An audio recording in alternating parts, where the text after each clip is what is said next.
He figured I'd need about a month with my god-tier talent. The technique had 10 layers, each covering 10 levels. He gave me Layer 1, levels 100 to 110. I couldn't touch Layer 2 until I actually reached 110, or my body would explode from the divine power. He explained something important about the level 100 transition. Once I mastered the basics, divine power would transform my body for the first time. After that, the measurement system changed completely. My base 10,000 trillion health would convert to 100 divine blood. My base 1,000 trillion attack would become 10 divine attack. 1 unit of divine blood equaled 100 trillion normal health. I did the math in my head. 46 trillion times enhancement multiplied by 100 divine blood came out to about 4.6 quadrillion divine blood. That matched my current stats. He promised to send this month's divine power pills and a set of level 100 eternal grade equipment tomorrow. I couldn't use the pills until I mastered the technique's basics, but once I did, they'd accelerate my training significantly.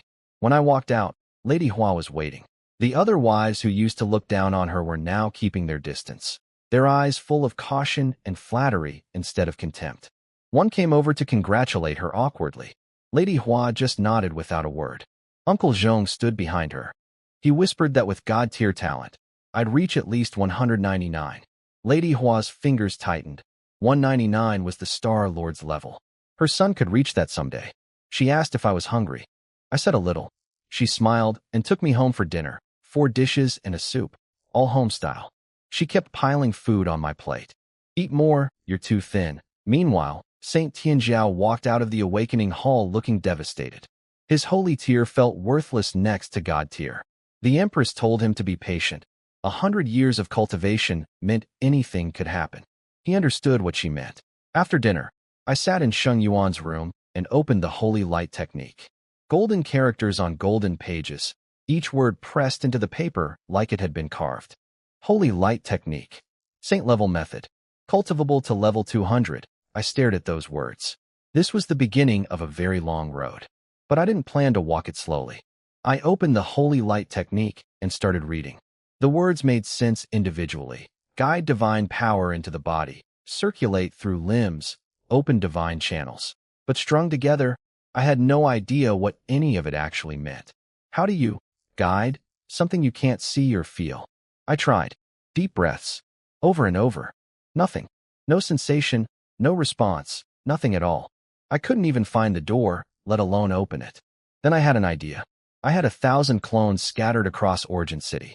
What if all of them practiced simultaneously? Maybe 1,000 attempts at once would speed things up. I sent the order. 1,000 clones pulled copies of the technique from soul storage and started practicing in rental rooms, alleyways, tavern corners, on bridges. 1,000 people breathing, trying to feel something. 1,000 failures. 2 hours later, something changed. A tiny electric sensation ran from my head to my feet. Like a current. I focused on it. The feeling grew, like thousands of tiny needles moving under my skin. From fingers to arms to chest, down to legs, and back up again. Circling. 1 loop, 2 loops, 3. Then I heard cracking sounds from deep inside my body. Like ice breaking, like chains snapping. My spine started expanding, each vertebra stretching apart. Divine power poured in from the void above, cold like winter river water, rushing down my spinal column. It hurt. Then it broke through. The power blasted from my skull to my tailbone like lightning. It wasn't pain anymore. It was relief, like a joint that had been locked for years suddenly popping free. I checked my panel. Status, Holy Light Technique, Mastered Basics. Divine Power, 0/1000. Health, 46 million billion divine blood. Attack, 10 divine attack. My body had been transformed by divine power, the first divine blessing. All my stats had converted to the new system, and I'd mastered the basics in 2 hours, not 1 month, not 3 months. 2 hours. 1,000 clones practicing together had compressed months into nothing. Now I could actually cultivate. But the divine power pills wouldn't arrive until tomorrow. All I could do tonight was absorb the trace amounts of divine power floating in the air. I tried. 1 breath, 1 cycle of the technique. Divine power, 0.000001. Pathetically slow, like trying to fill a swimming pool with an eyedropper. But with 1,000 clones doing it simultaneously, every breath gave me 0.001 instead. I had all 1,000 clones cultivate through the night, 10 straight hours. By morning, I checked my panel. Divine power, 1/1000. 10 hours. 1,000 clones. 1 point out of 1,000 needed to reach level 101. At this rate, absorbing from the air alone would take 500 days per level. Way too slow. Everything depended on those divine power pills arriving today. The next morning, Uncle Zhong brought a tray with a spatial ring. Inside, 300 divine power pills and a full set of level 100 eternal grade equipment. The equipment was impressive.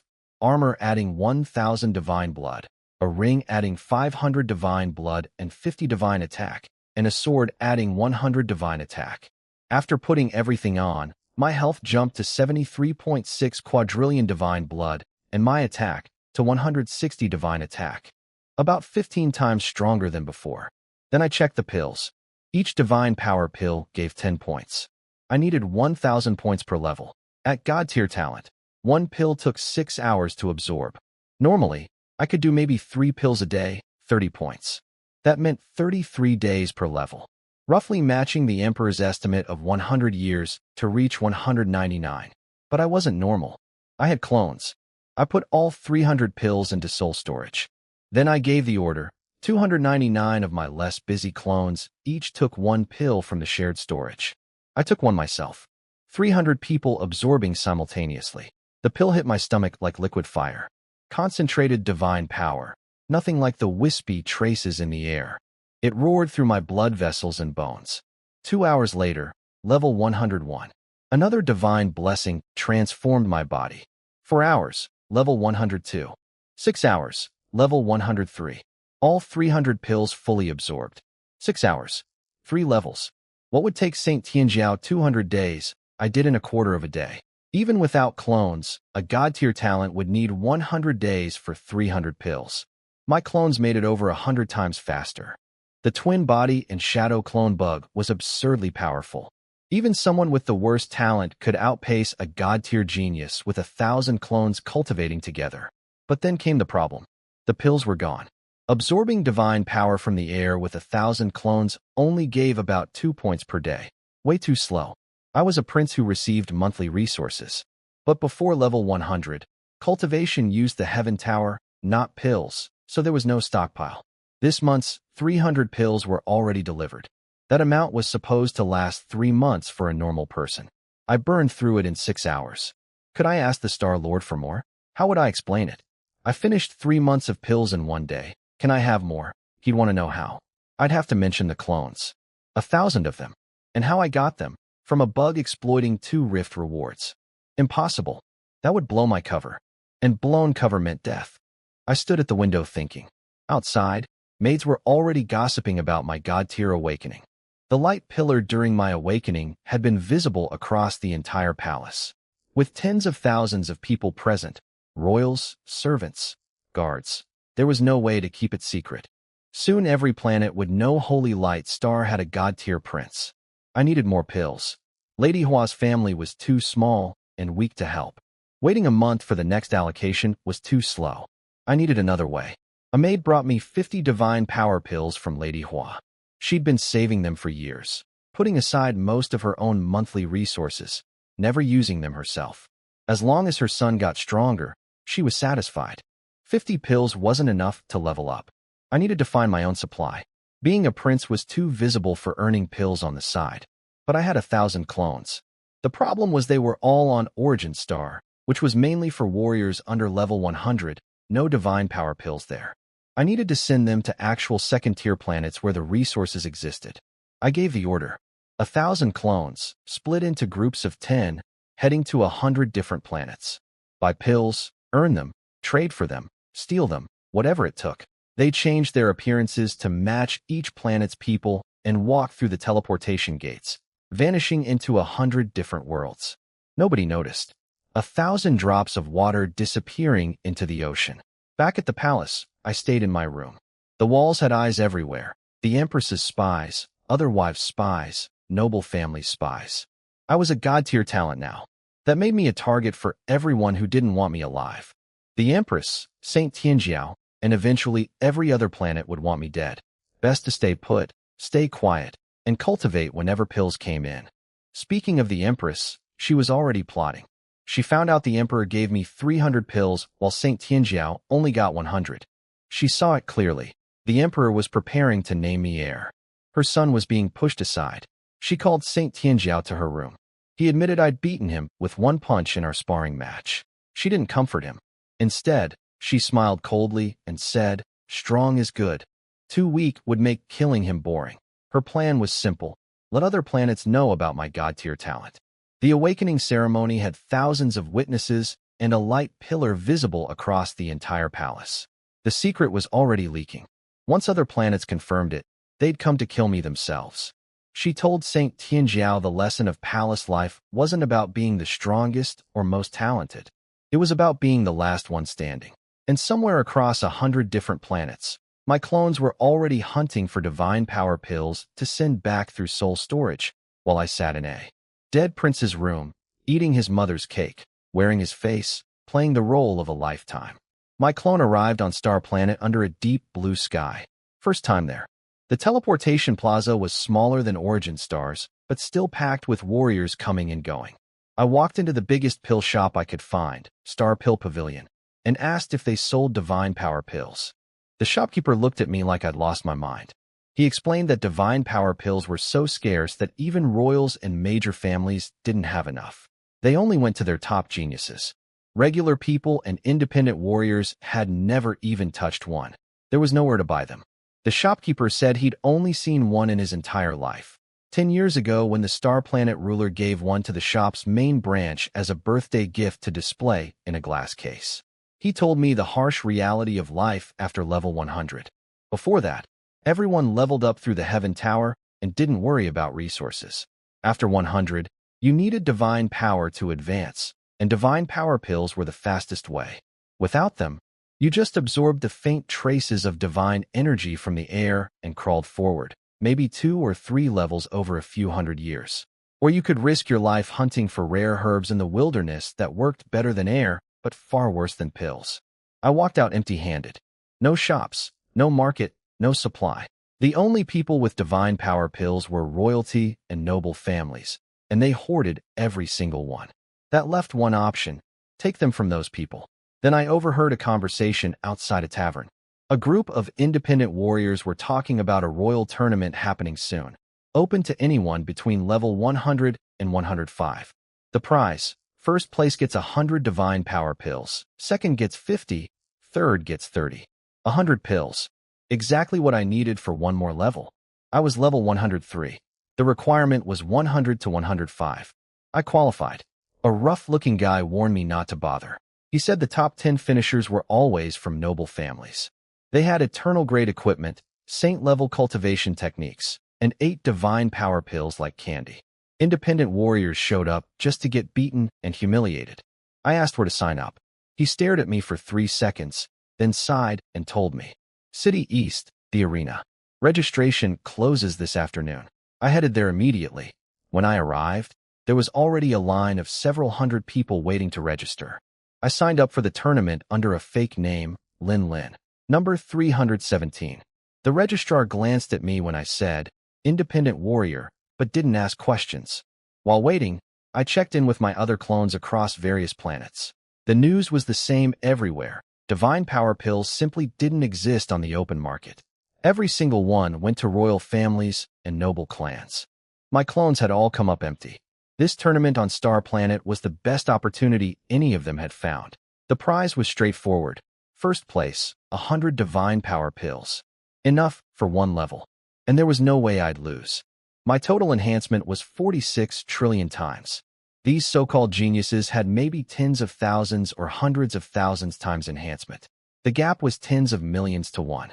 Even with the level suppression rule, losing 5% damage for each level the opponent was above me. The most I'd face was someone 2 levels higher at 105. A 10% reduction meant nothing when I was millions of times stronger. I found a cheap inn in the East District. 10 divine coins a night. I pulled the money from soul storage. Sheng Yuan had over 1 million divine coins that I'd kept. Lay down on the bed and slept. The next morning, the arena was packed. Tens of thousands of spectators crammed into the stands. Banners from all the noble families. Chun clan's Silver Moon, Ouyang clan's Golden Phoenix, Sima clan's Blue Wolf. I stood in the back corner of the contestant area. Number 317, last row. The independent warriors around me were checking equipment and trying to psych each other up. A thin, tall guy next to me asked my level and ability. I said 103, health type. He looked me over skeptically and asked if I could take hits from the noble kids. I said I'd try. The front rows were a completely different world. Noble family kids stood in neat lines wearing eternal-grade gear that gleamed in the morning light. Chins up, voices low, radiating confidence. The two favorites were easy to spot. Qin Tianyu, 105, tall, silver-white armor, silver moon badge, long hair tied back, cold face. Everyone's pick for first place. And Ouyang Mingyue, 104, a woman in light gold armor with a thin sword covered in runes. Cold eyes like ice. When someone called her just a woman, another guy reminded him she'd beaten him senseless last time. The two of them stood next to each other at the very front, not looking at each other. And I stood in the very back, looking like nobody, waiting for my turn to show them what nobody could do. The tournament rules were simple. First round, random matchups, loser goes home. Second round, everyone fights everyone. Most wins takes first place. My first opponent was a level 104 guy from the Chun family with a flaming sword. He told me to surrender and save myself the pain. When the fight started, he charged at full speed and slashed my shoulder. The damage number popped up. His full power strike did practically nothing to me. My reflect passive bounced it right back and cracked his blade. He stared at his broken sword in disbelief. I punched him once. He flew across the arena, hit the barrier, and couldn't get back up. Winner, number 317. The crowd went quiet. Second round started. 157 fights. Every single one went the same way. One punch. Didn't matter who it was. Chen family, Ouyang family, Sima family. Didn't matter what level. 103, 104, 105. Didn't matter what equipment they wore or what abilities they used. One punch. They fly. They stay down. I walk off the stage. 10 fights. 20. 50. 100. 120. All the same. The arena went completely silent. Tens of thousands of people staring at me like statues. Nobody could understand what they were seeing. A level 103 independent warrior with no background, no family, no special equipment, dropping everyone in a single hit. Qin Tianyu watched from the sidelines, his fists getting tighter with each fight. His people wondered if I was using some kind of forbidden technique. Ouyang Mingyue watched too. She said she couldn't figure me out. No energy fluctuation, no skill effects, just a pure physical punch that somehow smashed through eternal-grade armor. My last fight, number 157, against Qin Tianyu himself. The whole arena held its breath. He walked up in his silver armor, cold-faced, determined. He said he didn't know where I came from or why I was so strong, but he wouldn't lose to me. He raised his hand and unleashed a blinding white light that swallowed the entire arena. When the light cleared, he was kneeling on the ground, chest dented in, blood at his mouth. I stood over him. You lost. Dead silence. Tens of thousands of people, frozen. The referee's voice was shaking when he announced the result. Winner, number 317. 157 fights. 157 wins. 157 single punches. First place. 100 divine power pills were mine. I won every single fight. 157 matches, 157 wins. Every one ended the same way, one punch. After I beat Qin Tianyu, he asked who I really was. I said, independent warrior, and walked away. He stood there shaking with frustration. My last fight was against Ouyang Mingyue. She was different from the others. She'd watched all my fights and knew she couldn't win, but she said she'd rather fight and lose than never try. She didn't want to look back and say she lacked the courage. She charged at me with everything she had. Her sword strike was even faster than Qin Tianyu's. It hit my chest, bounced right off, didn't even make me flinch. I didn't punch her. I just lightly tapped her shoulder, gentle enough that it wouldn't hurt a cat. She froze. She knew what it meant. I could have destroyed her, but chose not to. Somehow that hurt her pride more than getting knocked across the arena would have. She told me she'd remember my name. Then she said she didn't believe I was really an independent warrior. But she added that it didn't matter who I was. She'd catch up to me someday. Chen Tianyu took second place. He realized I'd never used a weapon in any of my 157 fights. Just bare fists. He left quietly, saying he'd go train. Today he truly learned there was always someone stronger. At the awards ceremony, an elder named Xing Chun handed me the jade bottle with 100 divine power pills.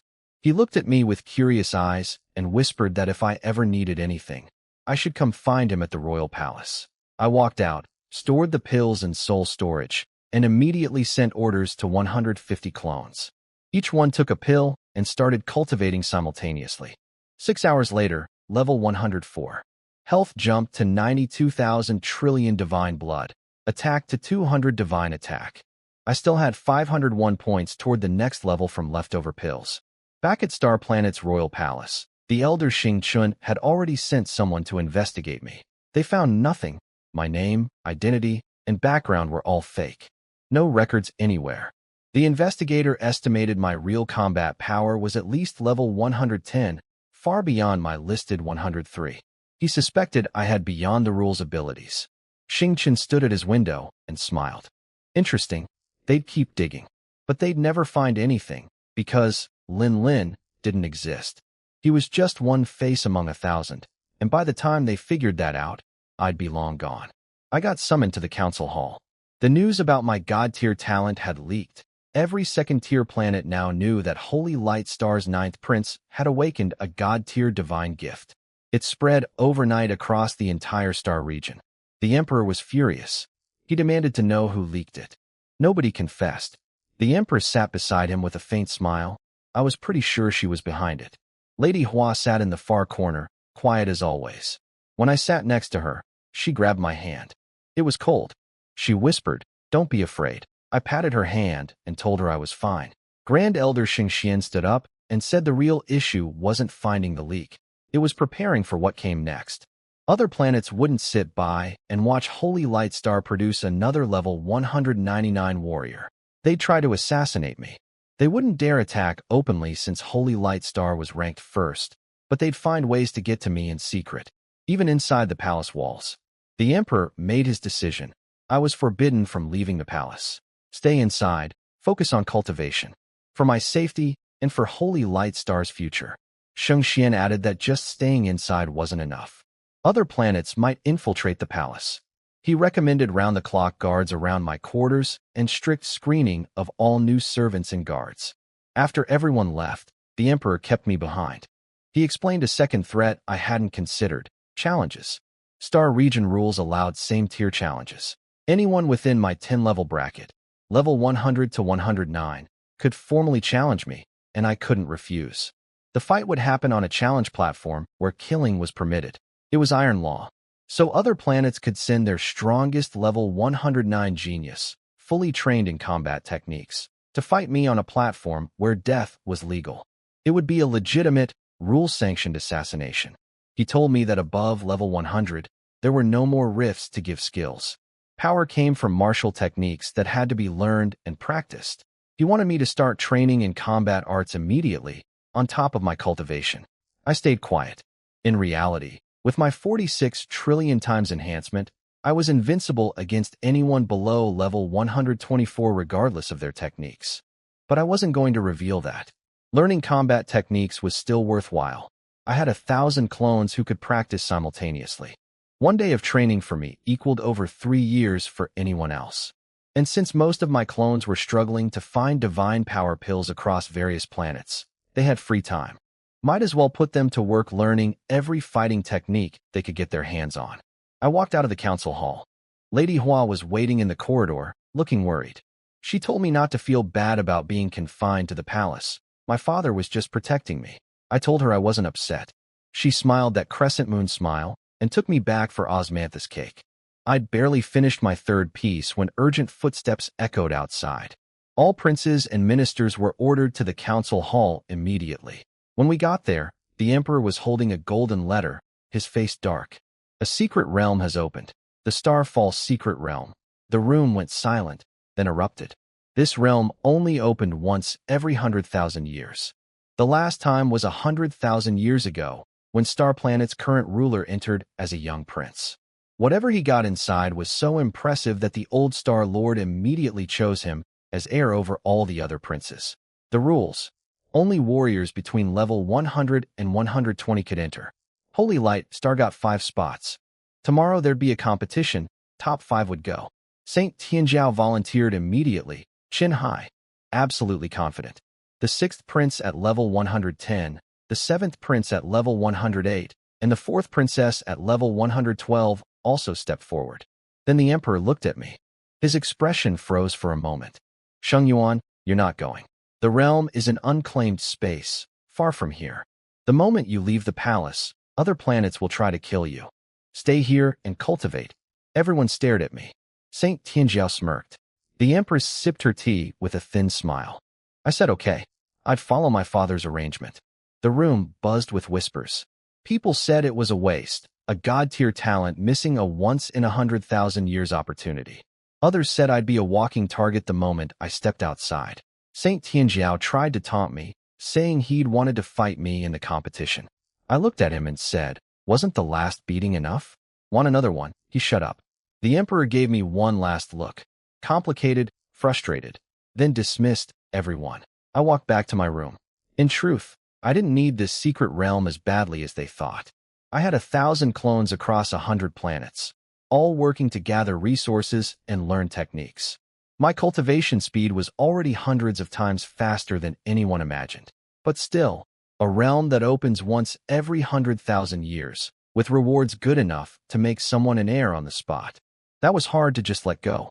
I'd have to find another way in. As I walked out of the council hall, each prince and princess passed by with their own reaction. Saint Tianjiao mocked me at the door, calling me a rat hiding in the palace. I just looked at him. That calm stare made him flinch. He remembered our sparring match. The empress pulled him away before he said more. The 6th prince, Sheng Tianming, stopped beside me. Huge guy, scar running from his eye to his jaw. He was actually decent about it, said the secret realm was dangerous anyway, and promised to bring me back something. His mother was just a regular consort like Lady Hua, so we had no bad blood. The 7th prince, Sheng Tianxing, was the fox-faced one. Thin, sly smile. He told me it was normal for my father to keep his treasures safe, then said, take care, and walked away like a cat. The 4th princess, Sheng Tianxin, didn't say a word, just stared at me for 3 seconds with those ice-cold eyes, identical to her mother the empress's, then walked past. The air got colder where she'd stood. Uncle Zhong listed everyone's levels for me. The eldest prince at 118, the 2nd at 115, the 3rd at 116, the 5th at 119, the 6th at 110, the 7th at 108, the 8th, Saint Tianjiao, at 100, and the 4th princess at 112. He said anyone below 110 had almost no chance. Each level difference meant 5% damage reduction from the rules. Saint Tianjiao at 100 against someone at 119 would have his damage cut by 95%. He'd entered, but he'd lose. Back at Lady Hua's palace, dinner was the usual, home-style dishes, nothing fancy, but made with love. She kept piling food in my bowl. Fish belly meat, soft ribs, everything. Then she started reminiscing. How Sheng Yuan used to love the tender meat from the fish belly as a child. How she'd always save that piece for him and eat the head and tail herself. She described little Sheng Yuan running around the courtyard with a tiny ponytail, looking like a monkey. She was smiling, but then the smile faded. Yuaner, do you have something on your mind these past few days? My chopsticks paused. I quickly ran through Sheng Yuan's memories, checking if I'd slipped up somewhere. I couldn't find any obvious mistake. She looked at me with those bright eyes, not examining me, not judging, but really seeing. Looking through the surface. Since your awakening, you've been different. You were always quiet, but not this. Heavy. I put down my chopsticks and looked at her. She hadn't found anything concrete, just a mother's instinct. You're overthinking, mother. She stared at me for several seconds, then smiled.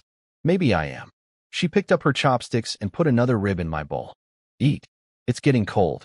I ate, pretending to be calm. Uncle Zhong stood at the door like a stone statue the entire time. He'd heard everything, and I caught the subtle twitch of his eyebrow.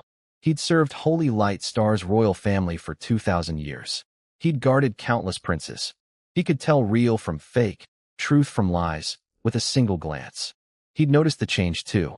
I wasn't just growing up. I was a different person entirely. But he said nothing, because saying it would mean death for him and for the questions it would raise. He kept his head down and stayed a statue. I finished dinner and went back to my room, my mind racing. Lady Hua's instincts were sharp. Uncle Jean was sharper. I needed to be more careful. One slip, and this whole disguise would collapse. I lay in bed staring at the ceiling crack, thinking about Lady Hua. She'd noticed something was off about me. Not through logic or observation, through a mother's instinct. My disguise fooled the emperor himself, but it couldn't fool a woman who'd spent 22 years knowing every tiny detail about her son. She wasn't suspicious exactly, just sensing that something felt different. Like looking at a familiar painting and knowing one brushstroke was wrong, even if you can't point to which one. I couldn't leave her side without raising questions. And with the emperor forbidding me from leaving the palace, I was stuck. Sooner or later, she'd figure it out. I pushed that worry aside and checked in with my 1,000 clones across hundreds of planets. The reports were almost all the same. Divine power pills were impossible to get. Every planet's royalty and noble families hoarded them completely. Regular people couldn't buy, earn, or even see one. A few clones had found small opportunities. 119 pills at a gladiator arena on Sin Abyss Star over 3 days, but couldn't keep fighting without exposing his strength. Others found occasional tournaments, but nothing sustainable. I shifted focus. The Starfall Secret Realm was the priority now. Its rewards were extraordinary. The last person who entered became Star Planet's heir. I needed to get in. Holy Light Star had 5 spots. Top 10 planets got 3 each, and planets ranked 11 through 100 got just 1 each. I ordered all 1,000 clones to start investigating who got each planet's spots. But clones posing as nobodies couldn't access that kind of information easily. They'd only been on their respective planets for 3 days. So I used my prince identity instead and asked Uncle Jean to compile the full list of every planet's participants. He came back half a day later with dozens of pages. Every name, level, abilities, and equipment, all laid out. Every single participant from the top 100 planets was level 110 or above, all wearing eternal grade gear, all with double SSS abilities. Nobody below 110. The level suppression rules made lower-level fighters useless. Each level gap meant 5% less damage. 20 levels higher meant 0 damage. I stored the papers in soul storage and sent the complete list to all 1,000 clones with new orders. Each clone was assigned a target from the list. Watch them, learn their movements, find an opportunity to kill them, read their memories with eyes of rebirth, and take their place. For days to get it done. At least one clone had to secure a spot in the secret realm, even if other clones died trying. 1,000 clones across 100 planets started moving. 2 per target watching their residences, the rest buying intelligence from information brokers. The hunt was on. On Celestial Abyss Star, ranked 98th, one of my clones sat in a rundown tavern in the north side of the city. He was going by the name Lin Mo, posing as a level 104 independent warrior. He was meeting an informant, a small, thin man in a straw hat who went by the name Rat. The guy sold intelligence for a living and had been doing it for over a decade. My clone paid him 10 divine coins. In return, Rat gave him exactly what he needed. The target was Qi Yunxiao, level 118, Crown Prince of Celestial Abyss Star. He was one of the names on the Secret Realm list, the planet's pick for the Starfall Secret Realm. The key detail: his mother died 10 years ago and was buried at a cemetery on a hillside 30 miles north of the city. Every year on this day, the prince walked there alone on foot to pay his respects. It was a ritual. No carriage, no flying craft, just walking. Some kind of personal penance or grief. He had 4 level 150 guards escorting him along the road, with hidden sentries along the route. But at the cemetery itself, the guards stayed outside the entrance. The prince went in alone. That was the rule. His mother hadn't liked crowds, so he honored that even in death. The cemetery was small, about 200 meters across. A stone monument, a stone altar, a ring of cypress trees. One path in, one path out. Guards outside, nobody inside. My clone studied the hand-drawn map the informant provided. For level 150 guards, impossible to fight. But he didn't need to fight them. He just needed to get inside the cemetery before or while the prince was there alone. No guards inside. That was the window. Qi Yunxiao was level 118 with double SSS abilities, attack and defense enhancement, wearing level 119 eternal grade gear. Under normal circumstances, killing him quietly and taking his place would be impossible with that kind of security. But tomorrow morning, for a brief time, he'd be completely alone in a cemetery surrounded by trees, with his guards waiting outside. That was the only chance, and it was enough. My clone Lin Mo scouted the cemetery the night before. He found the perfect spot, a massive tree right next to the gravestone, branches thick enough to hide in. He climbed up and waited through the night. Back at the palace, Qi Yunxiao was standing at his window, looking at the moon. Tomorrow was the 10th anniversary of his mother's death. She'd asked him when he was 8 years old to always visit her grave alone. She didn't like crowds. He nodded without really understanding. Then she died, and he kept that promise every year since. His guard, old Zhao, level 170, the closest person to him, someone his mother had brought from her own family, came to review the security plan. For level 150 guards on the road, hidden sentries every 500 meters, 20 level 130 guards around the cemetery perimeter. But inside the cemetery, no guards. That was the rule. His mother's wish. Old Zhao tried to suggest adding protection inside, but Qi Yunxiao cut him off. He'd keep his promise to his mother. Old Zhao backed down, the same way he had every year for 10 years. At dawn, footsteps came down the dirt road. Steady calm. My clone watched through the leaves as Qi Yunxiao walked up. Tall, black clothes, hair tied back, no badge. The weight of a level 118 warrior with double SSS abilities and eternal grade gear. Strong, but not strong enough to beat me. He stopped at the cemetery gate. Old Zhao tried one more time. Qi Yunxiao told him to wait outside. That was the rule. He pushed open the gate and walked in alone. The gate closed behind him. Inside, it was quiet. Wind in the cypress trees, sunlight through the leaves, a white bouquet on the stone altar still wet with dew. He knelt before his mother's gravestone, placed a silver-white hair pin on the altar, and started talking to her. Mother, your son is here. I'm level 118 now. Father says when I reach 120, he'll let me lead troops. He pressed his forehead against the cold stone. Mother, do you think I can do it? No one answered. But someone was listening.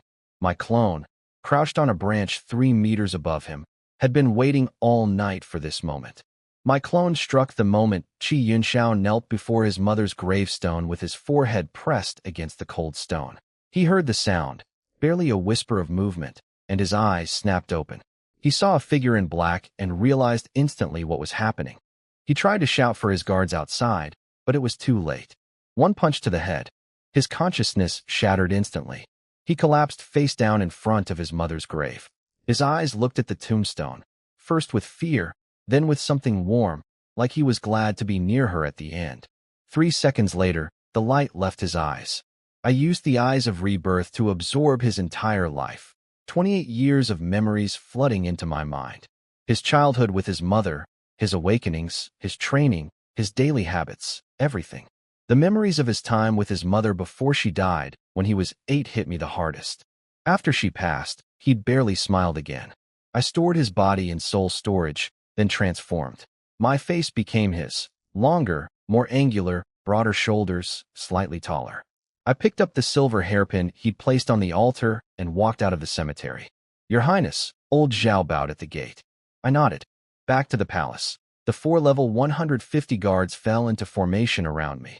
I walked at the same steady pace Qi Yunxiao always used, holding his mother's hairpin in my hand.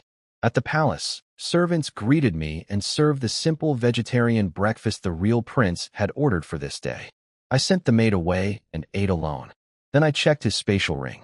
Inside, 2 million divine coins, 3 sets of eternal grade equipment at levels 100, 110, and 118, various materials and pills, and 6 neat piles in one corner. 600 divine power pills. My breath caught. 600. That explained how noble family kids leveled so fast. They were sitting on mountains of these things. The crown prince of a 98th ranked planet had 600 just stockpiled. With his holy tier talent, he could only absorb about 45 per month, so these had accumulated over time. 600 pills would take me from 104 to 109. If I used them alone with God-tier talent, it would take 200 days. But I had clones. 600 clones, 1 pill each, 6 hours. Done. I transferred all 600 pills to soul storage and sent the order. 599 clones, each pulled 1 pill from storage. I took one myself. Find a quiet spot, start cultivating immediately. The remaining 400 clones kept searching for more pills elsewhere.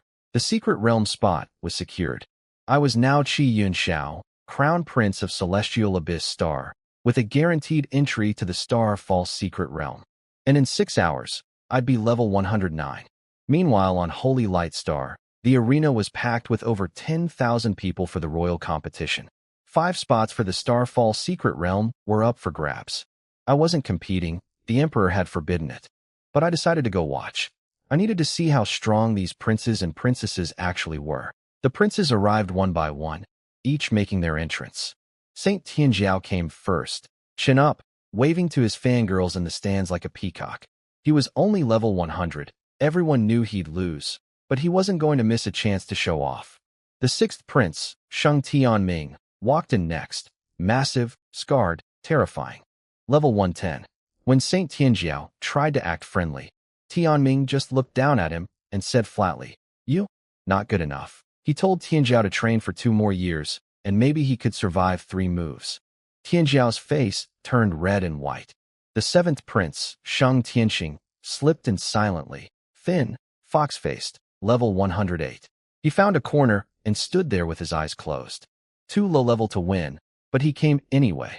The 4th princess, Sheng Tianxin, arrived, and the temperature seemed to drop.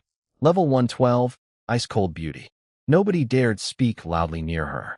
The crown prince, Sheng Tiance, came last. Level 118, wearing casual clothes instead of armor, smiling warmly. But that smile was impossible to read.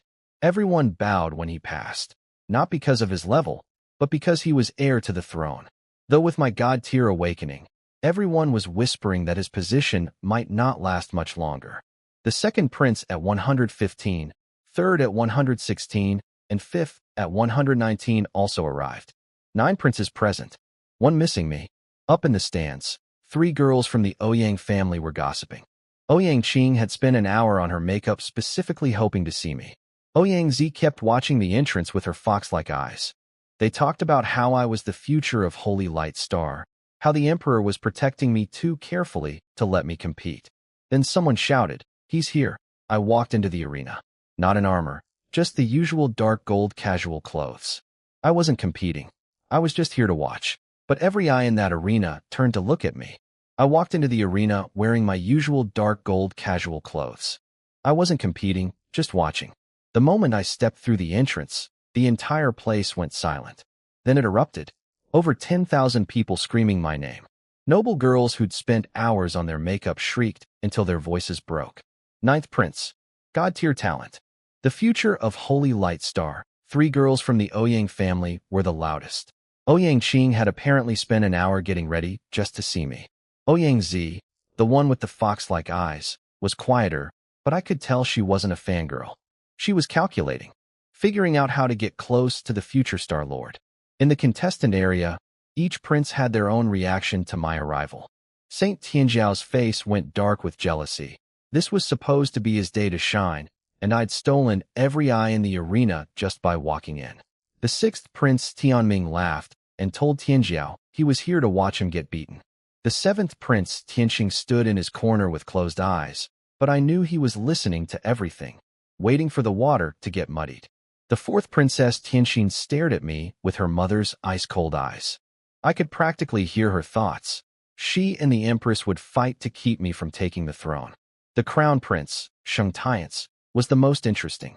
He smiled warmly, patted my shoulder, told me to train hard. But when he turned away, the smile sank beneath his skin. He'd spent decades as the chosen heir. Now my God-tier talent had made all his work meaningless. His hands, hidden behind his back, were clenched white. He and I stood side by side at the front, 2 mountains, one taller than the other. Everyone could see which was which.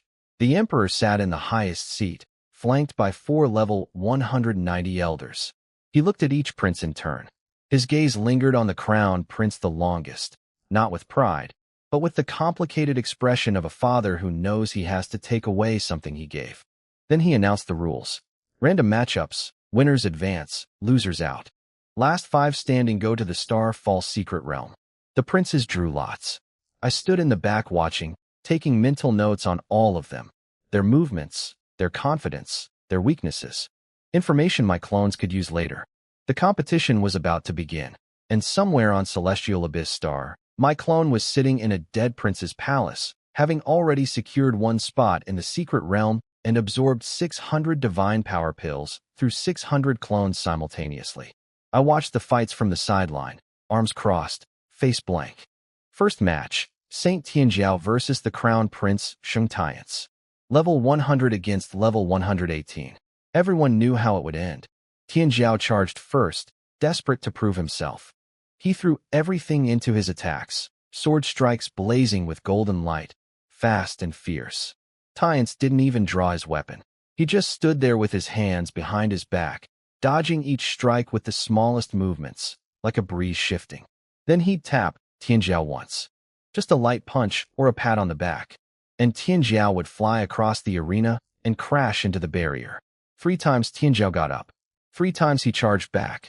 Each time, Tiance dodged effortlessly and sent him flying with what looked like 0 effort. By the 3rd time, Tianjiao's nose was broken, his lips split, one eye swollen shut. Blood dripping on the stone floor. Tiance walked over and crouched beside him. I told you, be careful not to get hurt. Tianjiao slapped his hand away. You're my brother. Why do you humiliate me every time? Tiance's hand froze in the air. He stood up and walked away. Paused for a moment at the edge of the platform. Didn't look back. Then kept walking. As Tianjiao was carried past me on a stretcher, he turned his head and stared at my face. I could see it in his one open eye. He thought I was enjoying this. I wasn't. I just stood there watching. Second match. The second prince versus the third prince. Level 115 against 116. They fought hard but fair, traded dozens of blows, and the third prince won by getting his sword to the second prince's neck. They walked off together laughing, arms around each other's shoulders. The crowd said it looked more like play fighting than a real battle. Third match. The fifth prince, Sheng Tianfeng at level 119 versus the fourth princess, Sheng Tianxin, at level 112. 7 levels apart. Tianxin was fast and fierce, her sword strikes sharp and relentless. But the level gap was too much. After a dozen exchanges, Tianfeng's sword was at her neck. Up in the stands, the Ouyang girls were gossiping between matches. Ouyang Qing couldn't stop staring at me. Ouyang Zi was the calculating one, watching me the way a chess player watches the board, figuring out how to position herself near the future Star Lord. Ouyang Shui was the shy one, face turning red whenever anyone mentioned me being in their dreams. I kept my expression flat the entire time, just observing, taking note of everyone's fighting style, speed, strength, habits. This information would be useful later. The Crown Prince was strong, genuinely strong. Level 118, and he hadn't even tried today. He beat Tianjiao without drawing his weapon, without breaking a sweat. Behind that warm smile was something cold and sharp. But none of them knew what I really was. None of them knew that while they fought for 5 spots, my clone on Celestial Abyss Star had already secured 1, and was currently absorbing 600 divine power pills through 600 other clones simultaneously. The remaining matches played out as expected. Level differences decided everything. The 5th Prince Tianfeng beat the 4th Princess Tianxin easily, 119 versus 112, 7 levels apart. He barely broke a sweat. She fought hard for a dozen exchanges, but couldn't land a real hit. When his sword reached her neck, she just stood there for a moment, staring at nothing. She was the type who couldn't accept losing, especially when it meant missing a once-in-a-lifetime opportunity. The second and third princes fought a fair match, and the third prince won. They walked off together like friends. The remaining spots filled out quickly. Final 5 for the Star-False Secret Realm. The 5th Prince Tianfeng at 119, the Crown Prince Tiance at 118, the 2nd Prince Tianwu at 115, the 3rd Prince Tianyun at 116, and from the losers bracket, the 4th Princess Tianxin at 112. Tianxin barely scraped through, but when she did, The tension drained from her face, and the confidence came back to her eyes. As the crowd dispersed, I started walking toward the exit. The moment I moved, every noble girl in the stands locked onto me like I was a magnet. I could hear their chatter behind me. He looked at me. No, he looked at me. You're both delusional. The Ouyang girls were the loudest. Ouyang Qing announced to everyone within earshot that she was going to marry me. Some girls laughed at her. She fired back. Her family was the best among all the noble houses. Her looks were fine. Her talent was fine. So why couldn't she? Nobody had a good answer for that, though everyone was thinking the same thing. Every royal family across every planet would be targeting the future Star Lord. Ouyang Zi stayed quiet, watching me with those calculating fox eyes. She wasn't dreaming about romance. She was planning.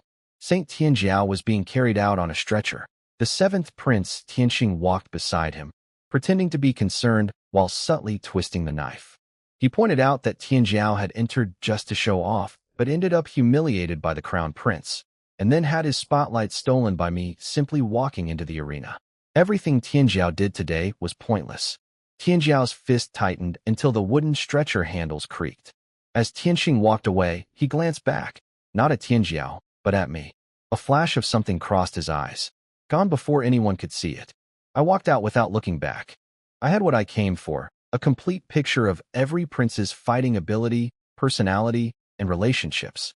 The political landscape of this royal family was a tangled mess of jealousy, ambition, and fear, all revolving around one thing: my god-tier talent. And while they were all focused on me, my clone on Celestial Abyss Star was leveling up to 109 with 600 stolen divine power pills, getting ready to enter the Starfall secret realm through a dead prince's spot. After the tournament ended, the noble girls in the stands were still hanging around, chatting about me. I could hear them talking about wanting to marry me. One girl, Ouyang Qing, was staring at where I'd gone with clenched fists, saying she'd definitely marry the ninth prince. Her cousin Ouyang Zi stayed quiet, but I could tell she was scheming something too. I went to Consort Hua's palace, my mother in this body. She had snacks ready and asked me about the tournament. When I told her eighth brother got beaten badly, she laughed and said he deserved it. Then she got serious. She asked if Big Brother had talked to me. I told her he said to come to him if I needed anything. She warned me about him, said he looks warm on the outside, but nobody knows what he's really thinking. She told me to just listen and not take his words to heart. I told her I understood. Then I said goodbye and went back to train. 3 days later, before dawn, the palace gates opened. Big Brother Tian Feng, the Crown Prince Tian Su, third brother Tian Wu, fourth brother Tian Yun, and fifth sister Tian Xian all gathered in the square, ready to enter the Starfall secret realm. Eighth brother Tian Jiao was in the crowd seeing them off, his face still swollen from the beating, looking bitter. Father came out with 4 elders at level 190. He told everyone the secret realm opens once every 10,000 years, and staying alive matters more than any reward. He told the crown prince to look after the others and keep the group united. Then he asked why I wasn't there. An elder explained I was at a critical point in my training. Father just nodded and said that was the right choice, shouldn't waste a god-level talent. The 5 of them stepped into the teleportation array and vanished. At the same time, I was on Tianyuan Star, standing in front of a different teleportation array. My real level had already reached 109 3 days ago. My stats were solid: 501 out of 1,000 divine power, blood at 115 billion trillion with equipment, and 250 divine attack. Zhao Bo told me to be careful. I nodded and stepped into the light. I arrived at the Starfall secret realm in the ownerless star region. The sky was dark purple, like a giant bruise. The ground was scorched black. The mountains in the distance were so dark they seemed to swallow light. The air smelled like sulfur, blood, and rotting flowers. Over 100 people were already at the entrance. Groups from Star Chun, Tai Chu, Dark Abyss, Chaos Star, all standing in their own little circles. The Crown Prince had our siblings gathered in one corner, quietly scanning every opponent. Third brother muttered that there were a lot of people. Fourth brother nodded, over 100 total. My clone Lin Mo stood at the back of the crowd, leaning against the mountain wall with arms crossed. Zhao Bo stood beside me like a stone statue. He told me he couldn't follow me inside the secret realm. Then he said something that caught me off guard. He'd been with me for 28 years, since the day I was born. He watched me grow up, awaken my powers, become the crown prince. He said he'd never asked for anything in his life, but he was asking me one thing now: stay safe and come back alive. I looked at his old face for 3 seconds and said okay. He smiled. A white-haired elder appeared at the entrance, wearing a level 200 badge, someone from the Star Region Alliance. He laid out the rules. The realm was restricted to those below level 120. Once inside, life or death didn't matter. Nobody outside would interfere. The realm would stay open for 7 days. After that, it closes, and anyone still alive gets teleported out. The monsters inside start at level 120, and the highest level is unknown. 7 or 8 out of every 10 people who enter don't come back out. He asked if anyone wanted to quit. Nobody moved. He opened the gate. Purple light poured out like a flood. Inside was nothing but purple void. No bottom, no edges, nothing. Star Chen's people went in first.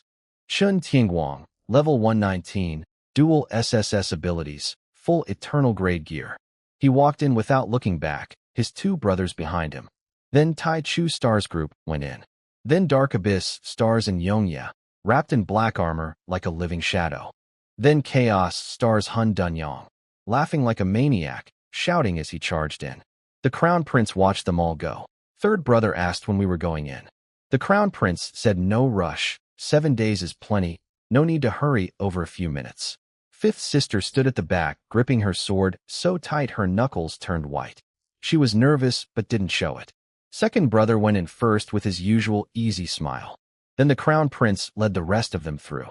I waited at the very back. My planet's ranking was low, so going last was normal.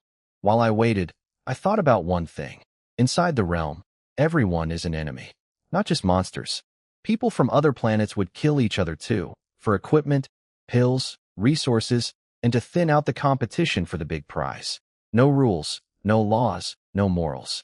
Just the strong eating the weak. I took a deep breath and stepped into the light. The purple void cleared. The moment my feet hit solid ground, I heard noise everywhere.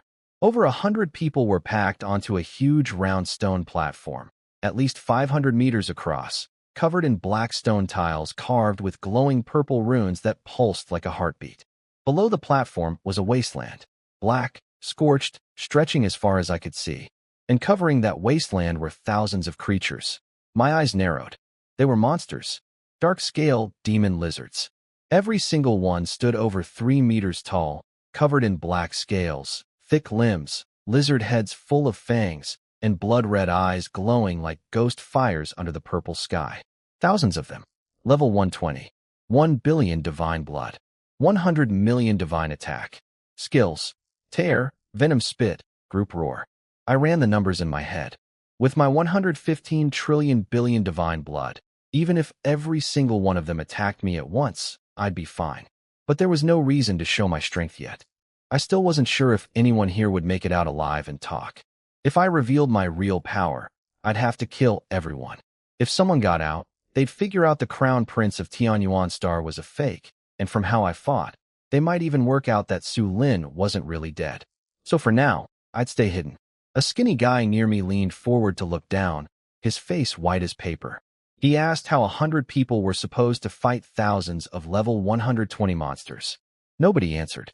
A fat guy crouched on the ground hugging his head, muttering that he didn't want to die. A young man in gold armor kicked him and told him to stop being a coward. The fat guy looked up with red eyes and said being embarrassed beats being dead. I stood at the back, arms crossed, saying nothing. Just watching. Watching the platform, the wasteland, the monsters, and every person around me. Across the platform, the Crown Prince stood in his dark gold robe, hands behind his back, still wearing that gentle smile. But his eyes never stopped scanning the wasteland, the monsters, the people. Third brother came over and whispered that these monsters wouldn't be easy. The Crown Prince just said yeah. Over 100 people were packed on that stone platform like dumplings in a boiling pot. Some were squatting, some standing, some peeking over the edge and pulling their heads right back. A guy in gray armor swallowed hard and said we'd each need to kill dozens of those things. Someone asked what level he was. He said 112. The other guy told him at 112 fighting level 120 monsters, his damage drops by 40%. he'd barely scratch them, but they'd kill him in one bite. The gray armor guy shut up after that. The fat guy from before was crouching at the edge again, hugging his head, counting down the 7 days until the realm closes. I watched the leaders from each planet sizing up the situation. Chun Tianguang from Star Chun stood at the center with his arms crossed, frowning at the monsters below. His brother Qin Tianyu pointed out that the lizards weren't standing randomly. They were lined up in rows like an army, the biggest ones in front. He said something was controlling them. Maybe a boss. Tai Chu from Tai Chu Star stood at the edge looking like a scholar, but his eyes were cold as winter. His man Tai Su suggested luring the monsters in small batches instead of fighting them all at once. But when Tai Chu asked who would be the one to lure them, nobody volunteered. The person doing the luring would almost certainly die. And Yongye from Dark Abyss Star hid in his shadow, watching everyone. His brother whispered that nobody was moving. Everyone was waiting for someone else to go first. And Yongye laughed coldly and said, "Fine. Let's see who loses patience first." Hun Dunyang from Chaos Star was squatting on the ground, drawing circles with a rock, completely calm. His guy asked if he wasn't worried. He said getting anxious wouldn't help. Someone would step up eventually. The Crown Prince stood on the north side of the platform, still wearing that gentle smile, but his eyes were calculating everything. Everyone's strength, the number of monsters, how to survive this. Third brother asked if we should make the first move. The Crown Prince said no. He pointed out that Chun Tianguang, Tai Chu, and Yongye were all standing still in different directions, all waiting. Whoever moves first loses. So we wait until someone cracks. Then fourth brother spoke up. He said there was someone who seemed off, pointed toward the back corner of the platform. That was me. My clone Lin Mo, leaning against the wall with arms crossed, eyes closed, completely relaxed. Everyone around me was shaking, pacing, muttering to themselves. But I wasn't moving. My breathing was steady, my heartbeat normal. The Crown Prince stared at me for 3 seconds and said my name. Qi Yunxiao, Crown Prince of Tianyuan Star, level 118, dual SSS abilities. He called me a real player. Fourth brother's eyes narrowed. Panic kept spreading. A guy in gray armor jumped up screaming that he wanted out. Someone grabbed him and told him the wasteland below was suicide.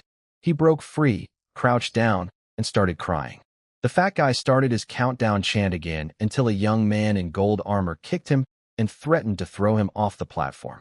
That gold armor guy was Jinbu Huan, level 115. He was tall and strong, looked like a brute, but his eyes were sharp. He told everyone to calm down. Panicking only gets you killed faster. Then he turned to the Crown Prince and asked him to say something. The Crown Prince finally spoke. He said these monsters are level 120, there are thousands of them, and we're just over 100 people with a max level of 119. Fighting alone means certain death, but if we work together, there's a chance. He laid out the plan. Lure the monsters in batches, kill them group by group. Don't let them all charge at once. Jin Buhuan nodded right away. Others started agreeing too. Then Yongye's cold voice came from the shadows. Who's going to do the luring? The platform went dead silent. Everyone knew the person who lures the monsters is in the most danger. One mistake and you're dead. Nobody said a word. The Crown Prince looked around, his eyes pausing on Jin Buhuan, then on a few other royal groups. Nobody would meet his gaze. The Crown Prince's eyes swept across everyone. Nobody spoke. The top 10 planets had their people grouped together. Everyone else, planets ranked 11 to 100, was alone. One planet, one person. And Yongye's voice drifted out of his shadow, cold as a knife, asking if nobody was willing to go. Jin Buhuan shouted at everyone, asking if we were just going to sit here and die. A guy in blue armor crouched on the ground saying he wouldn't go because it meant death. Jin Buhuan told him staying here was death too. The guy said at least he'd live a little longer. Jin Buhuan tried to get Chun Tianguang to speak up since he was the Star Chun leader at level 119. Chun Tianguang just looked at him like he was an annoying fly and asked what he was supposed to say. Jin Buhuan's face turned red. Then Tai Chu spoke up. He said if nobody goes to lure the monsters, we all die here. The monsters aren't coming now, but that doesn't mean they won't. Once they charge, everyone dies. He looked at Chun Tianguang and Yongye and the Crown Prince and said none of them wanted to go either. The standoff kept getting heavier. Third brother offered to go lure the monsters himself. The Crown Prince told him to shut up. Chen Tianyu whispered to Chen Tianguang that if this kept up, the group would fall apart before the monsters even attacked. Chen Tianguang knew it, but he couldn't go himself. He was Star Chen royalty, level 119, dual SSS abilities, the future of his planet. He couldn't take that risk, and nobody else wanted to either. Then the Crown Prince spoke. He said one word, draw lots. Everyone looked at him. His gentle smile was gone, replaced by something cold. He said it again, draw lots. Whoever gets picked, goes. Jin Buhuan agreed right away, said it was fair. The other leaders were thinking it over. There was a chance they'd get picked themselves, but also a chance they wouldn't. The Crown Prince was about to start when Tai Chu interrupted. He said drawing lots was fine, but people from the top 10 planets don't participate. The platform went dead silent. Jin Buhuan's face turned red. He asked why. Tai Chu looked at him with those cold eyes and said because we're top-tier planets, and because one word from any of us after we leave could destroy your entire world. Nobody moved. Nobody breathed. Jin Buhuan looked at Chen Tianguang for help. Nothing. He looked at Yongya. Couldn't even see his face in the shadows. He looked at the Crown Prince. Stone-faced. Jin Buhuan's fists went white. He wanted to say something, but in the end he just lowered his head and said okay. One word, barely squeezed out. Tai Chu turned to the rest of the weaker planet people and asked if anyone objected. Some had their heads down, some were clenching their teeth, some had red eyes. But nobody spoke. What could they say? Say no, and their whole planet gets wiped out after this is over. Tai Chu waited 5 seconds. Nobody objected. He said it's settled, turned around, and went back to staring at the wasteland like nothing happened. The Crown Prince watched it all without a word. He already knew this would happen. The top planets never let their own people take risks. The ones who get sacrificed are always the ones at the bottom. Someone brought a stone jar to the center of the platform, filled with stones carved with numbers. The non-top tier people went up one by one to draw. Some hands were shaking. Some clenched their teeth. Some closed their eyes. I stood at the back, leaning against the wall, watching everything. My planet was ranked 98th, so I had to draw too. I stared at that jar, thinking, these people they're sending to lure monsters. How many could they actually pull? A few? A few dozen? Then what? Some die. Send the next batch. More die. Numbers 1 through 10 go first to lure, and the rest wait their turn as replacements. The drawing started. Someone held up a stone jar like it was a bomb. Inside were 90 stones numbered 1 to 90, one for each person outside the top 10 planets. Draw 1 through 10, you go in the first batch. When someone dies, the next number fills in. Die, replace. Die, replace. Until all the monsters are lured or all the people are dead. Jin Buhuan went first. I watched him close his eyes, reach in, and pull out a stone. He opened his fingers slowly. Number 3. First batch. His face went white and his hand wouldn't stop shaking. A young guy in gray-white armor drew number 6. First batch. He didn't say anything, just leaned against the wall with his head down. Then a scarred man called Lu Tiniu stepped up. He was from a planet ranked in the 90s, level 117, wearing beaten-up dark red armor. He drew number 1. First. The very first one to go. He squeezed the stone until his knuckles turned white, walked to the side, sat down, and started eating a piece of dry bread. Someone asked if he wasn't scared. He said yeah. They asked how he could still eat. He said he wanted a full stomach before he goes. I drew number 35. That meant 25 people would have to die before it was my turn. I looked out at the thousands of monsters on the wasteland. 25 deaths was very likely, which meant I'd almost certainly have to go out there and lure monsters too. Others drew their numbers. Some went pale. Some went weak in the knees. One guy who drew number 2 laughed, a bitter laugh uglier than crying. In less than 15 minutes, all 90 stones were drawn. The first 10 were set. The fat guy who drew number 5 started crying. Not loud, but this choked, squeezed-out sound, like an animal being slaughtered. He crouched on the ground shaking, repeating that he didn't want to die. The short guy next to him wanted to say something comforting, but couldn't, because he was shaking too. The tall, skinny one leaned against the wall with his eyes shut, mumbling, either praying or saying goodbye to his family. Jin Buhuan spoke up. He told everyone they didn't have to die. The job was just to lure the monsters back. The Crown Prince and the others would be waiting on the platform to fight. Run fast enough, and you live. Lu Tiniu finished his bread, stood up, dusted off his hands, and pulled out his dark red blade. He didn't look at Jin Buhuan. He just stared at the monsters and said if Jin Buhuan was done talking, "Let's go." Early death, early peace. He walked toward the edge of the platform and stopped, turned around, looked at the leaders of the top planets one by one. Shun Tingguang, Tai Chu, and Yongye, Hun Dunyong, the crown prince. His eyes held nothing. No hate, no resentment, just emptiness, like still water. He said if they die, please bring their bodies back. Don't let those beasts eat them. Then he turned and jumped off the platform. First one down. Jin Buhuan gritted his teeth and jumped. Second, the short guy. Third, the gray-white armor guy. Fourth, the fat guy. Fifth, one by one, all 10 jumped down onto the scorched wasteland. The ground was so hot it made their boots smoke. Jin Buhuan looked down at his feet, didn't care, looked back up at the 3,000 monsters lined up like a wall of blood-red eyes. Lu Tiniu stood at the front, blade held across his body, not looking back. He asked how they should do this.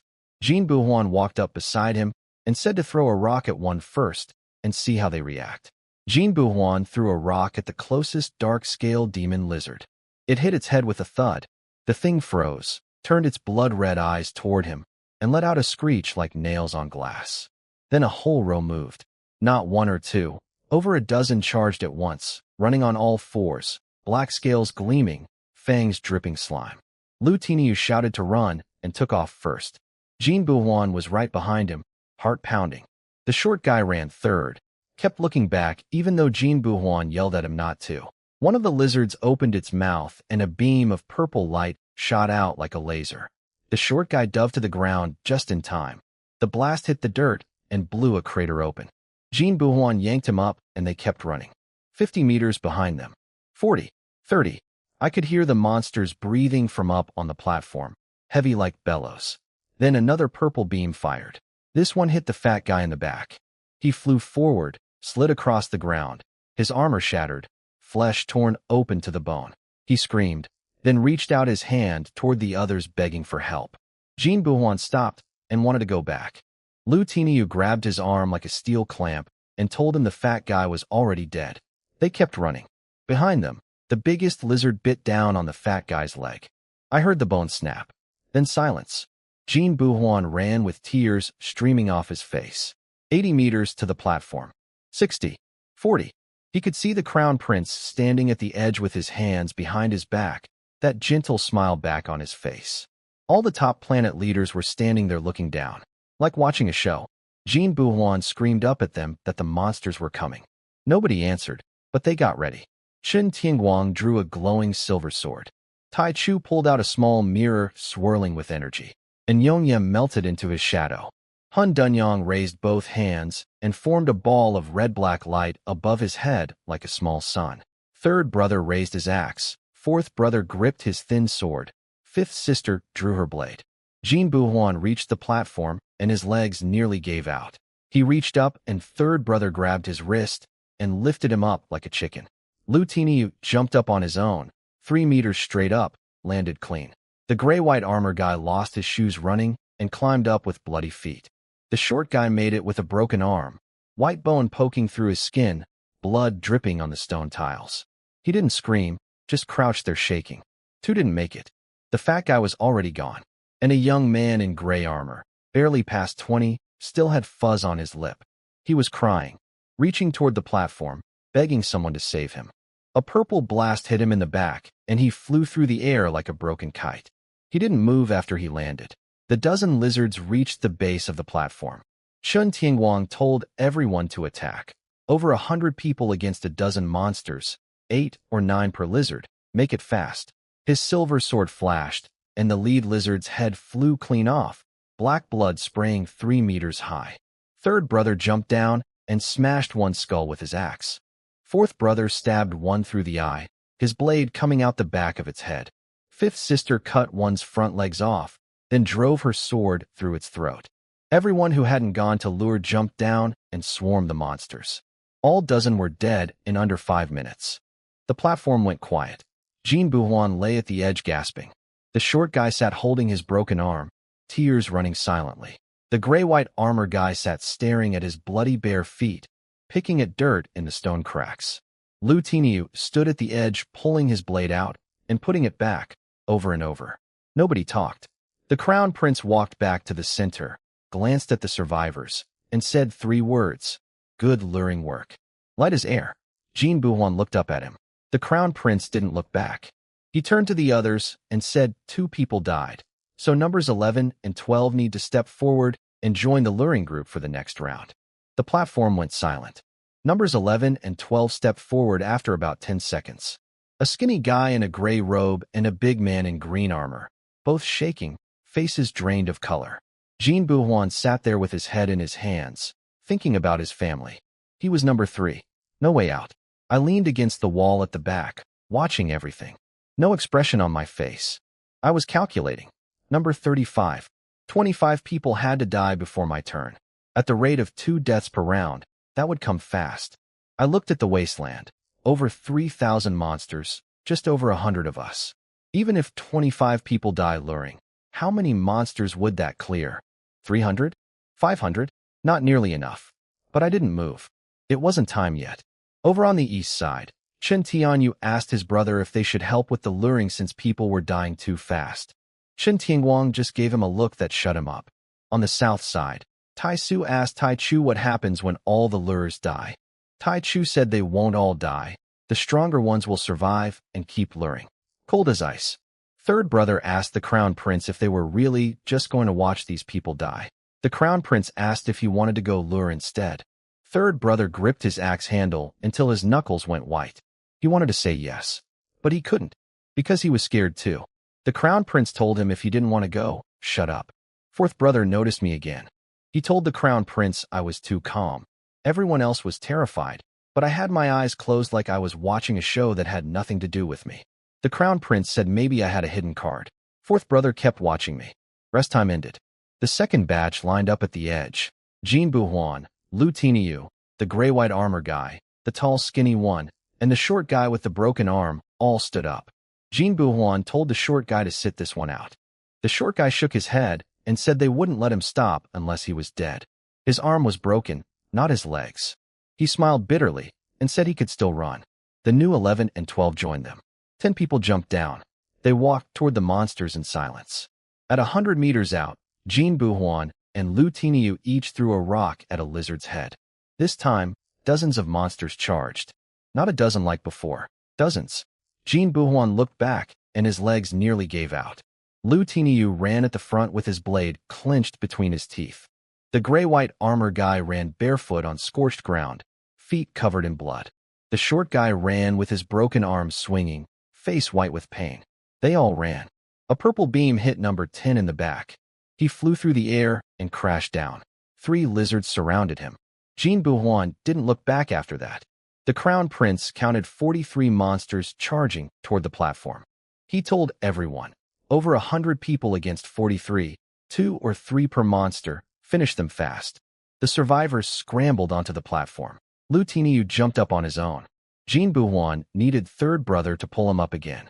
The short guy's broken arm had swelled up purple-black like a rotten eggplant. Number 11 made it, but took a purple blast to the back, armor shattered, flesh torn open, couldn't move. Number 12 got up with a bone spike stuck in his thigh, pulled it out himself, grunted, wrapped it with torn cloth. Number 10 didn't come back. Jin Buhuan looked over the edge and saw him lying still with 3 lizards standing on his body, screeching.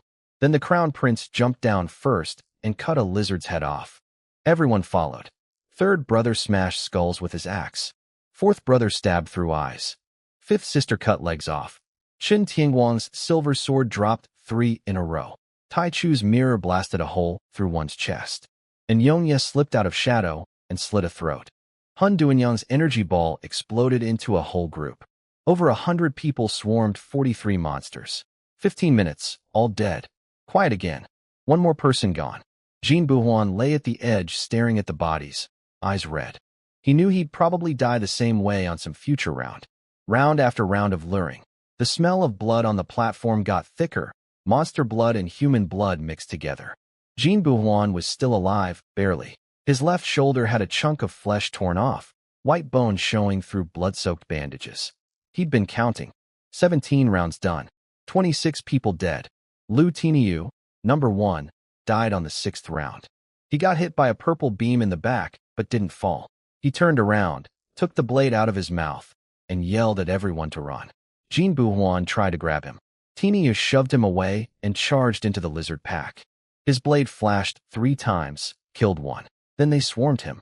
A lizard bit his left arm off. He didn't scream, just swung with his right hand and killed that one too. Another bit his right leg. He dropped to his knees, stabbed one more in the belly with his blade. Then he went still. The short guy with the broken arm lasted until the 9th round. His arm had swollen to the size of a thigh, purple-black and rotting. He couldn't run anymore. He sat on the ground and told Jin Buhuan not to come back for him. They'd both die. He smiled and asked Jin Buhuan to pass a message to his father. Before he could finish, a lizard bit his neck. The gray-white armor guy died on the 12th round. His feet had been raw and bloody since the first run, leaving red footprints every time.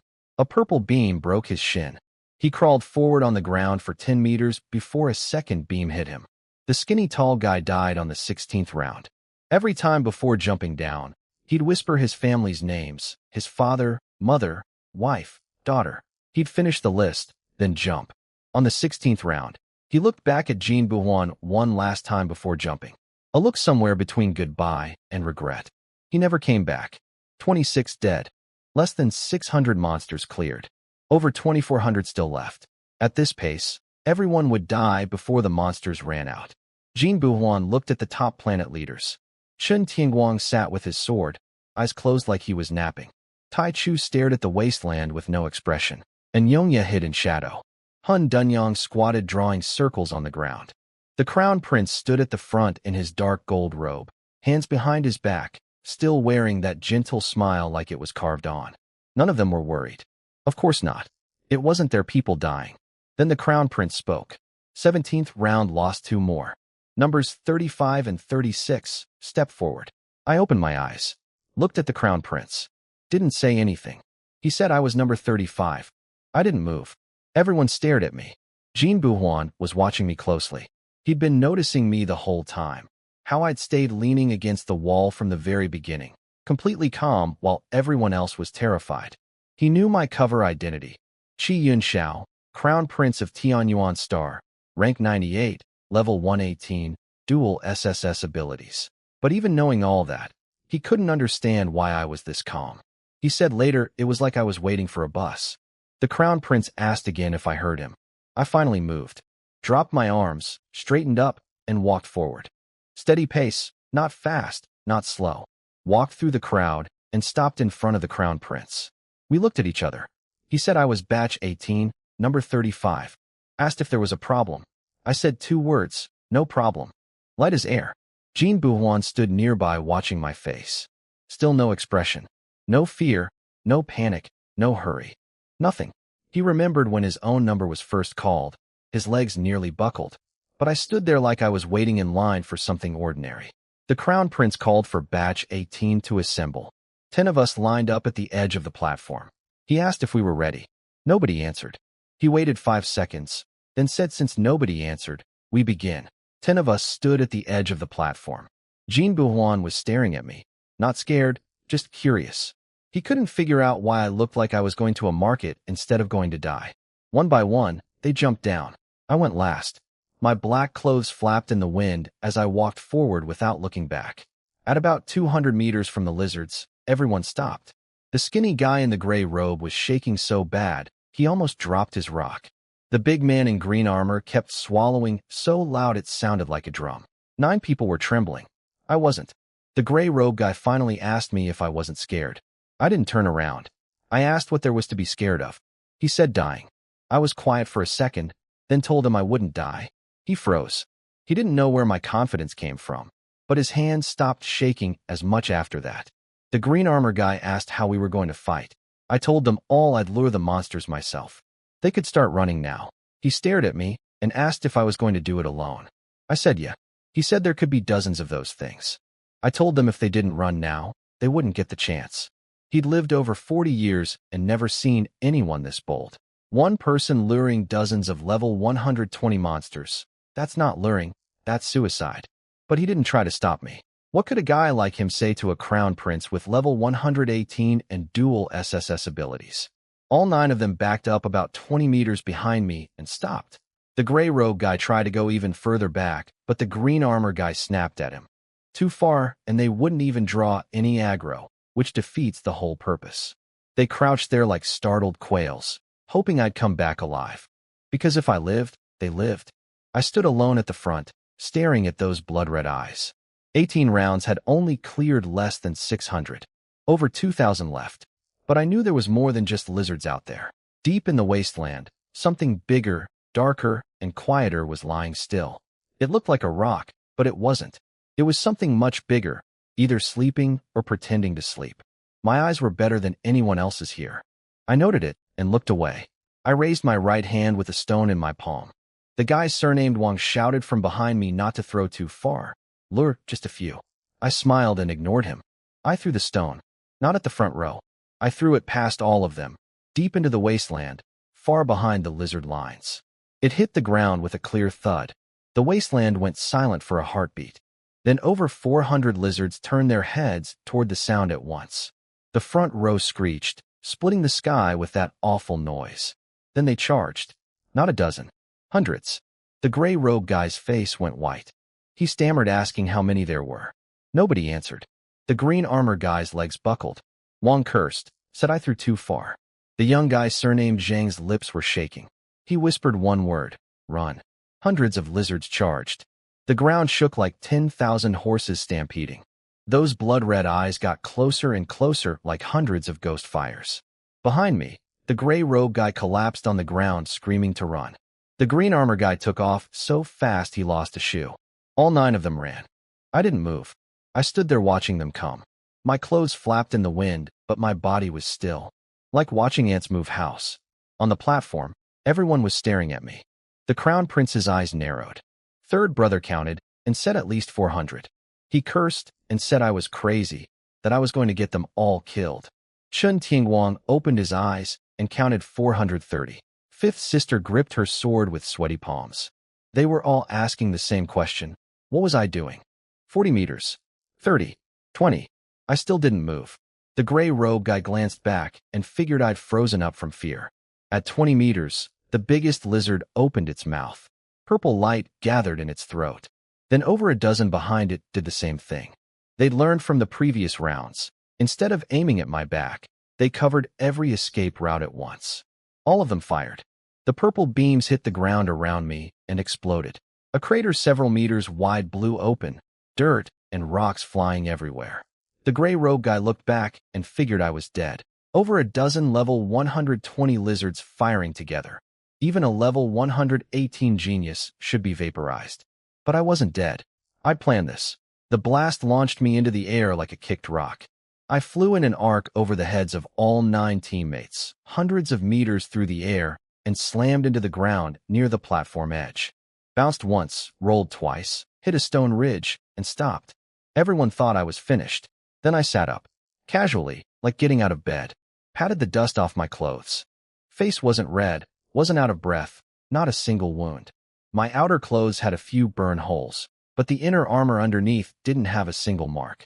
I stood up, cracked my neck, and muttered quietly that the blast was a little weak, didn't quite fly far enough to land on top of the platform. Third brother's jaw dropped. Chen Tianyu forgot about his own bleeding leg and just stared. Tai Chu's expression barely changed, but his eyes never left me. Fourth brother whispered to the crown prince that my defense was ridiculous. The crown prince didn't speak, but I could tell from his eyes. He was rethinking everything about me. He figured my defense ability might be beyond normal rules. He even thought of another possibility, someone who'd been dead for 2 years, but pushed that idea away.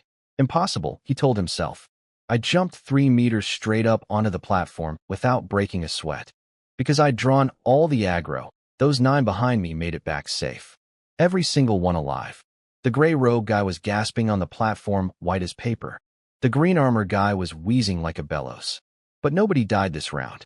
Jean Buhuan stared at me with his mouth hanging open. One person lured hundreds of monsters, took a combined blast from over a dozen of them, and came back without a scratch. His brain was buzzing. Then the 400 monsters hit the platform. They surrounded it completely, purple light charging in hundreds of throats. The Crown Prince jumped down first and started killing. Everyone followed. Over 80 people against 400 monsters. This time was different. Too many monsters. It took almost an hour. Chen Tianyu took a bite to his leg. Tai Su's arm got snapped, bones sticking out, and Yongguang's face was covered in blood. Over 20 people got hurt. Nobody died, but it was brutal. After it was over, the Crown Prince stood in the center covered in lizard blood, his gentle smile completely gone. He turned and stared at me with cold golden eyes. Anger, killing intent, something else I couldn't read.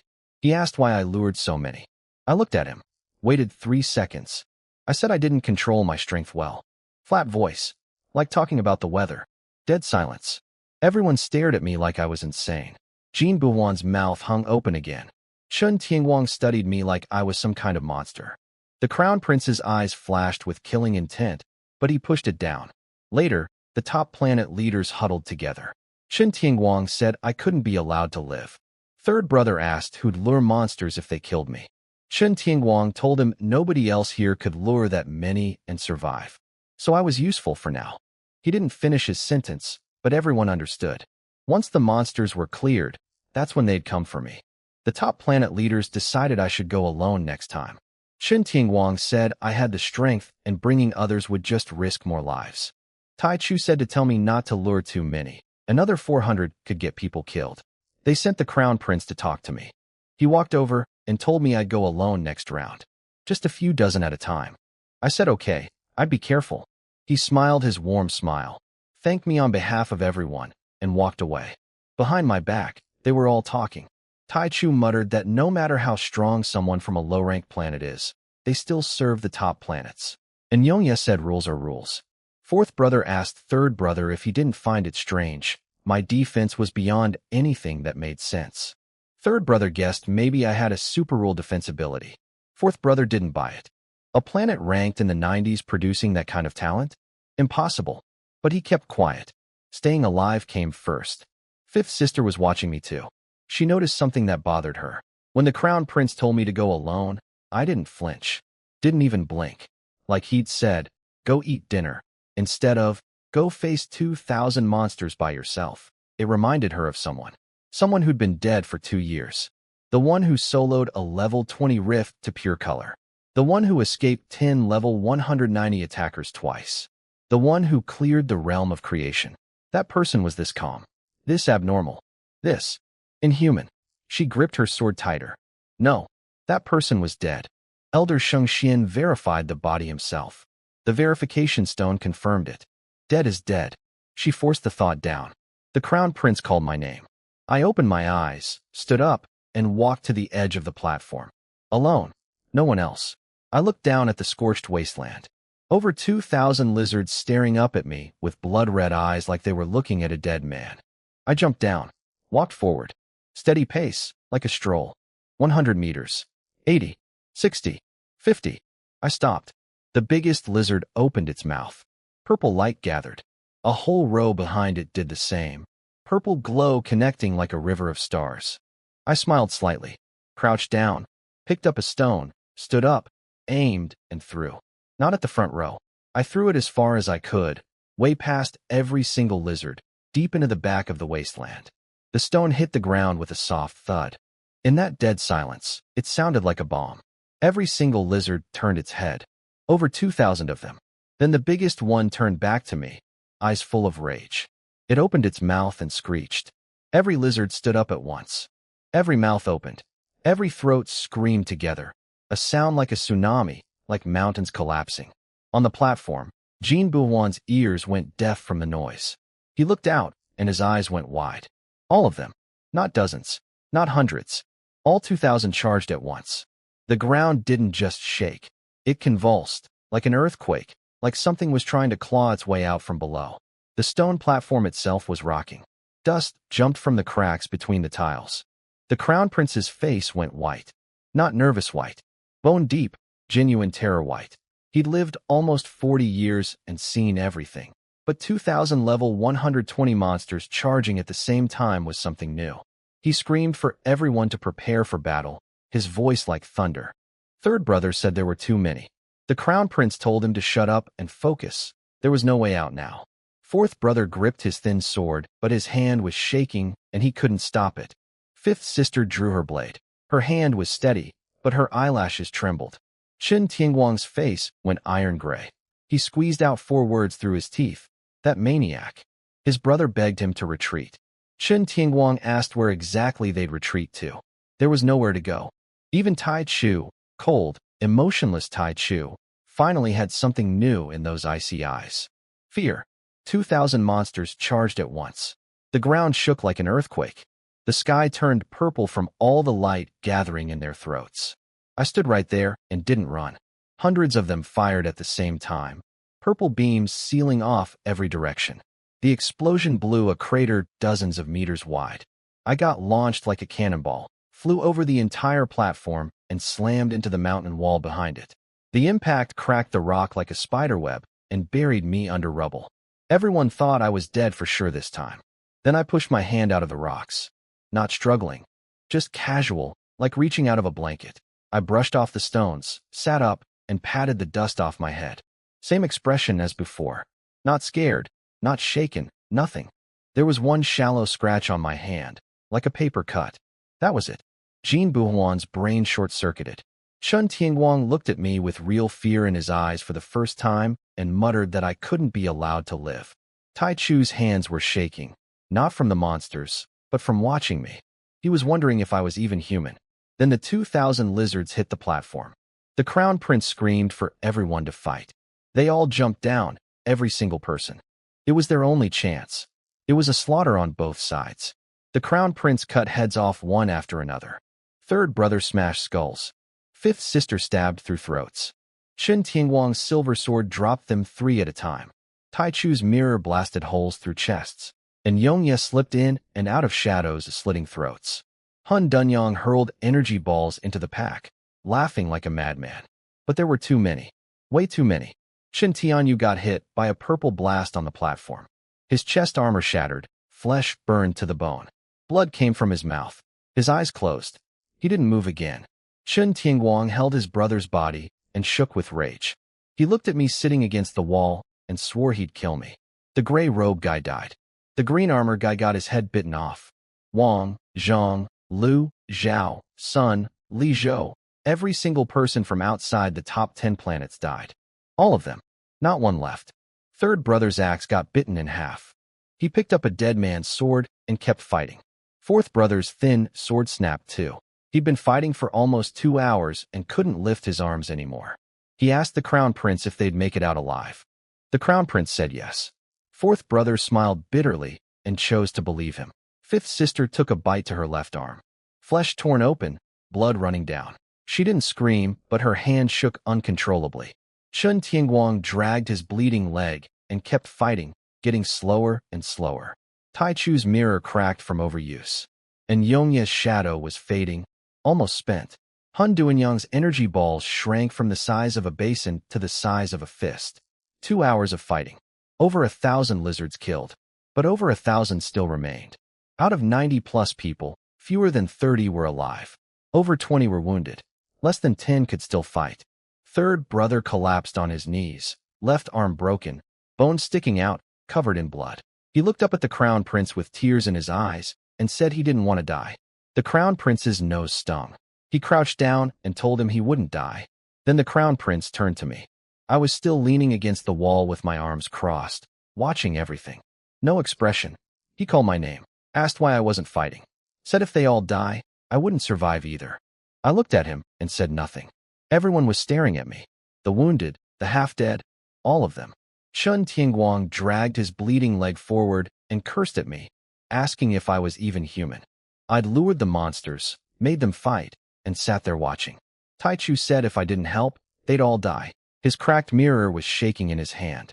I stood up, dusted myself off, and told them I was scared of all those monsters. Said I had no energy left. They should handle it. Dead silence. Third brother was lying on the ground covered in blood, staring at me with bloodshot eyes, asking if I'd sold them out after luring 2,000 monsters. I told him I never asked them to fight. They could have stood on the platform like me and enjoyed the attacks. I even suggested the monster's blasts were good for loosening up your energy channels. Maybe they should try it. Nobody could speak. They looked at me like I was a monster. Chen Tianguang was desperate. He asked what I really wanted. I said I was following the rules we agreed on. The lure doesn't fight. I did my job. The rest was their problem. I told them I only had high defense and couldn't help. Good luck. Tai Chu's face twisted with rage. He asked if I knew who they were. I said sure, top 10 planets. Everyone knows that. He asked if I knew the consequences after we leave. I said no.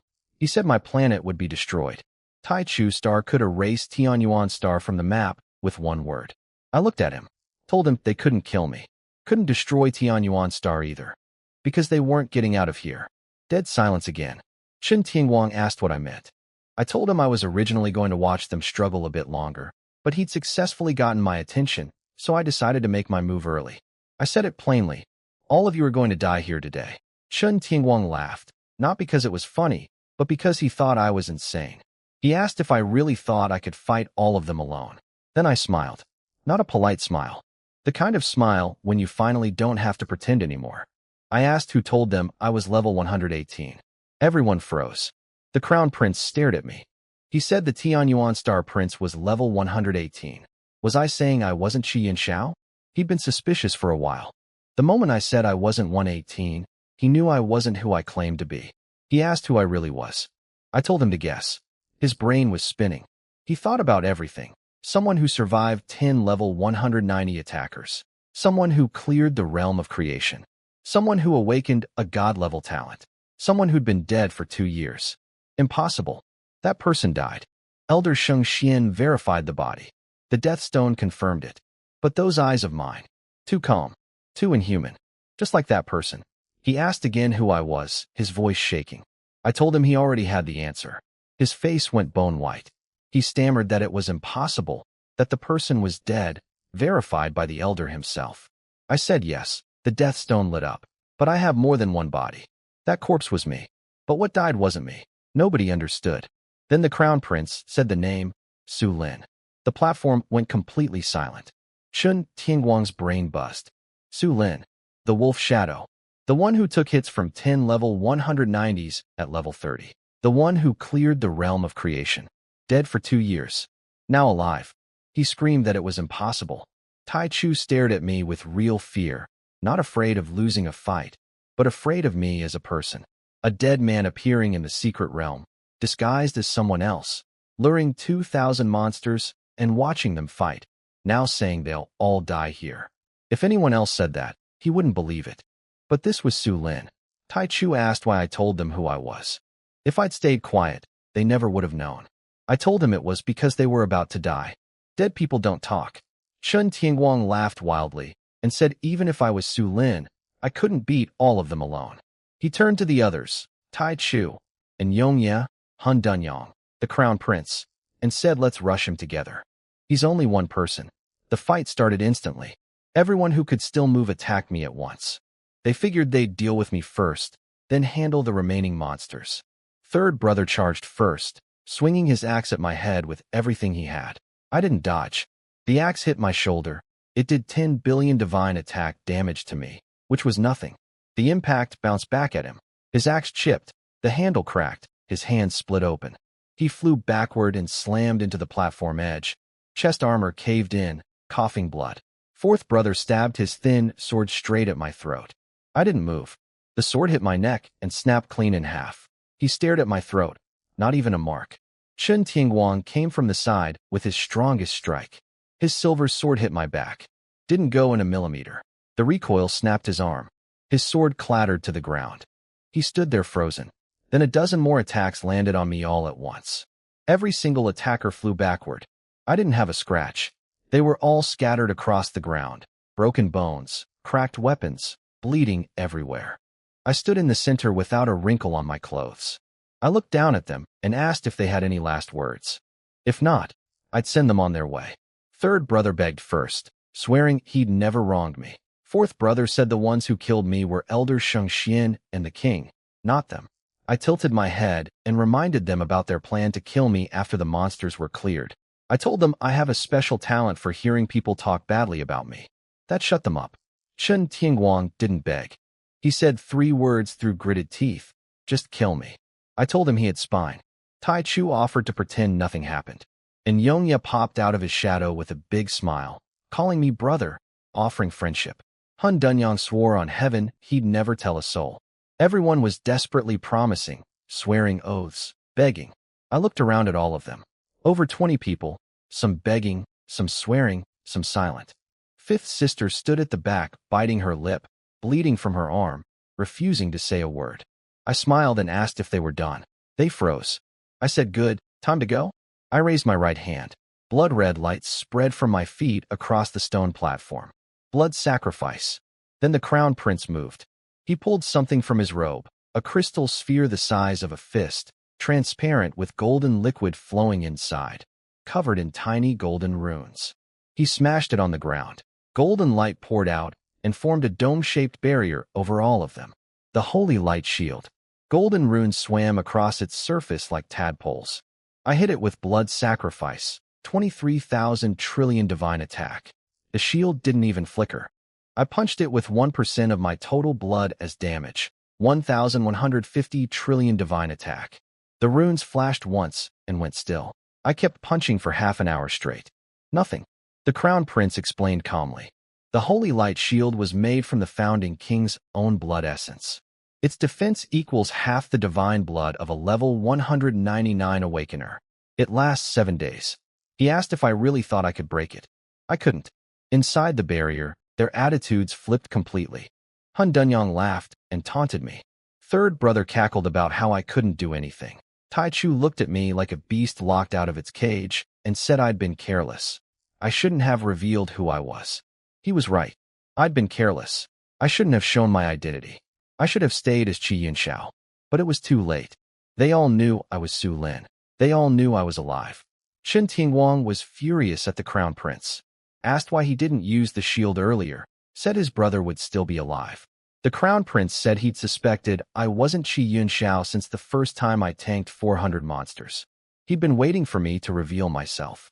He gambled everyone's lives on that. Chen Tianguang's brother was an acceptable loss to him. The crown prince looked at me and said he'd been waiting the whole time. I told him yes, I figured that out now. He said I was too strong to be Qi Yunxiao. I was quiet for a long time, then laughed bitterly. He was right.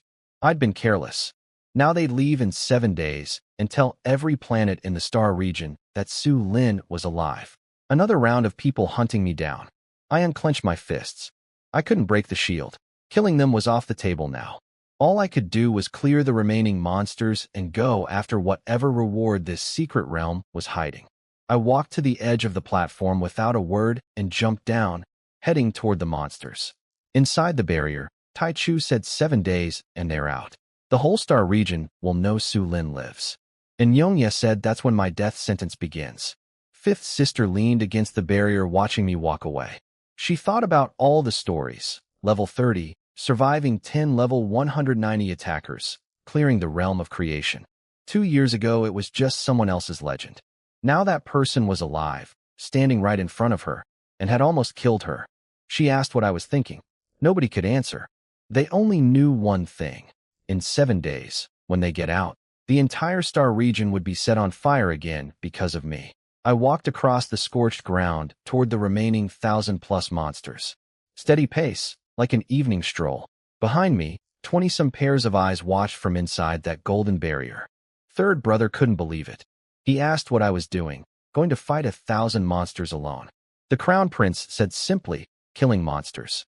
Tai Chu said if I was afraid of death, I would have died 2 years ago. That shut everyone up. I stopped 50 meters from the horde. The biggest lizard at the front still had half of someone's intestines hanging from its mouth. It growled at me.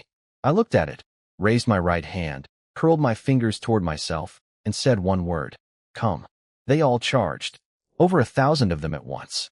The ground shook so hard the people inside the barrier could feel the platform vibrating. I closed my eyes, then opened them. I activated Ice Corp's taunt. A wave of visible cold air exploded from my feet in every direction. Every lizard it touched had its eyes shift from bright red to dark red, like something clouded their minds. They could only think about one thing now, kill me. Nothing else existed for them. Hundreds of purple beams hit me at the same time. The explosion carved out a crater dozens of meters wide. Dust and rubble swallowed me completely. Third brother asked if I was dead. The dust cleared. I was standing there, patting my shoulder. Not a wound on me. I glanced at my panel. Each hit did 10 billion damage to me. Basically nothing against my 115 trillion billion blood. But every hit bounced back at 45% damage. And under taunt, these mindless lizards wouldn't stop attacking. The first lizard's chest exploded open. Then the second, the 10th, the 100th. They fell in circles around me like dominoes, each one's chest blown apart from its own reflected attack. Black blood sprayed everywhere, pooling into streams across the scorched ground. 100 down, 200, 500, 800. They dropped like wheat being cut. I didn't lift a finger, just stood there and let them hit me. Every attack killed the attacker. Less than 10 minutes. The last lizard fell. It lay on the ground with a hole the size of a basin in its chest, eyes still open but the light already gone. The wasteland went silent. Over 1,000 corpses covered the ground, stacked on top of each other. Black blood ran in rivers. The purple sky reflected off it all. I stood in the center of the pile. My black clothes were perfectly clean. Not a single drop of blood. Inside the barrier, nobody spoke. Their mouths hung open, but nothing came out. Third brother finally managed to croak something. He said he finally understood why Elder Sheng Xian sacrificed 1,000 years of his life to hunt me down. This kind of person, if you don't kill them, you'll never sleep again. Fourth brother stared at me and said 3 words through his teeth. Not a human. He said no human being can do what I just did. Chun Tianguang knelt on the ground with his broken arm dangling, staring at me without blinking. He was thinking about his brother, Chun Tianyu, dying in his arms, chest burned black, mouth moving but no words coming out, blood spilling from his lips, eyes closing. He'd wanted revenge. Killed Qi Yinxiao. But now he knew it wasn't Qi Yinxiao. It was Su Lin, someone he could never kill. He closed his eyes, lowered his head, and whispered an apology to his dead brother, too quietly for anyone else to hear. Tai Chu leaned against the barrier holding his cracked mirror. For the first time in his life, his cold eyes looked lost. He was Tai Chu Star's greatest genius. Level 119, dual SSS abilities. Everyone called him a prodigy, a monster, a future king. He believed it too. But watching me stand in that field of corpses without a scratch, he suddenly felt like nothing. Genius? Prodigy? In front of me, all of it was a joke. They'd spent hours fighting with 80 people and lost over 60 to kill 1,000 monsters. I killed 1,000 in under 10 minutes without moving. They did it to themselves. Every attack bounced back and tore them apart. Fifth sister's mouth hung open. She couldn't close it. She just stared at the sea of bodies and the clean figure standing in the middle of it all. The wasteland was quiet. Over 1,000 lizard corpses everywhere, black blood running like rivers. My clothes were spotless. I looked back at the platform, 20-some people crammed inside that golden barrier like chickens in a cage. I ignored them and walked deeper into the wasteland. The Crown Prince noticed it first. The ground was vibrating. Not like monsters charging, like something enormous breathing. Slow, heavy pulses. Like a heartbeat. Tai Chu said whatever was out there had to be at least level 125. His hands were shaking again, not from fear, from instinct. I kept walking. The smell changed. Not regular monster stink. Something older, heavier, like something rotting for thousands of years. After about 5 minutes, I hit a wall of darkness. Not nighttime dark. The kind where light can't get in at all. I saw eyes inside. 2 of them. Dark gold, vertical pupils. Each one the size of a wash basin. Not a metaphor, literally that big. I said one word, come out. It rose from the darkness like a mountain growing out of the earth. First the head, so big I had to crane my neck to see the top. Then a neck thick as a bridge pillar. Then the body. A dragon. Black dragon. Every scale the size of a door. Wings folded at its sides, each bone spike like a spear. Its tail dragged along the ground, carving trenches. It looked down at me like I was an ant. Dark scale dragon. Level 128. 10 trillion divine blood. 1 trillion divine attack. Skills. Dark dragon breath at 5 trillion damage. Dragon might that cuts all stats by 90%. Dark scale armor reducing 80% of incoming damage. And a death-triggered self-destruct at 80 trillion. the Lizard King, the real master of this wasteland. On the platform, third brother was losing his mind over the numbers. Chun Tianguang laughed bitterly and said I was dead for sure. No way to survive 2 trillion in attack power. The Crown Prince smiled and silently wished me dead. If I die here, nobody finds out Su Lin is alive. I looked up at the dragon. It was enormous. I stood in front of it like an ant next to an elephant. I took a step forward and said, "Hey buddy, you're pretty big." It didn't react, just stared down at me and snorted 2 jets of hot sulfur-smelling air from its nostrils. I said one more word, "Come." The dragon's eyes narrowed. It had lived who knows how many years and never seen anything like this. An ant standing in front of it saying, "Come." It opened its mouth. Dark gold light gathered in its throat, so bright the entire wasteland turned that color. On the platform, third brother covered his eyes. Fourth brother peeked through his fingers and asked if I could survive this. The dragon fired. A beam of dark gold light, at least 5 meters wide, slammed down on me like a giant sword from the sky. The ground exploded. Dirt flew meters high, a mushroom cloud of dust and rubble. The whole wasteland shook. The platform rocked. The barrier trembled. Third brother asked if I was dead. The dust started clearing. I was standing right there. My clothes had a few burn holes. My hair was a little messy, some dust on my face. But I was standing.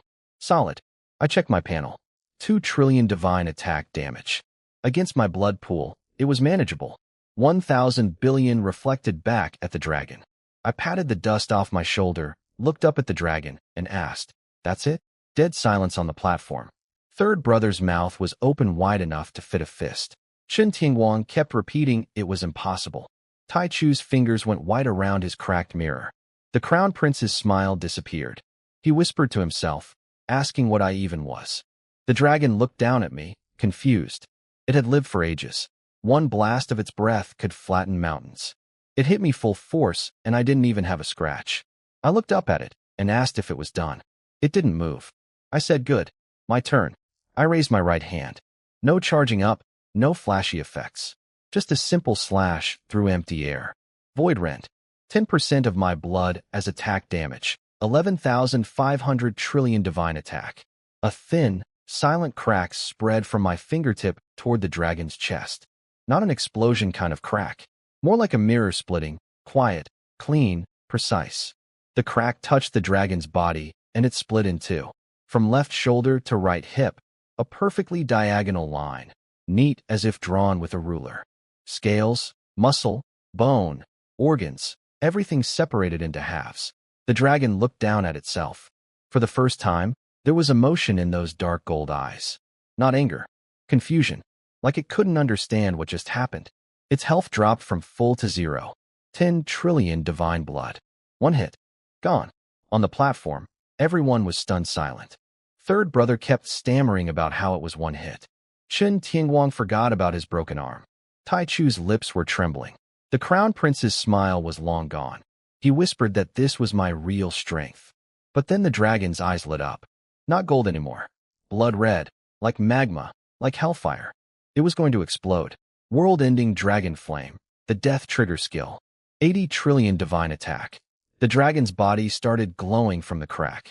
Dark red light poured out like something had been burning inside it for ages and finally found an exit. Brighter and brighter.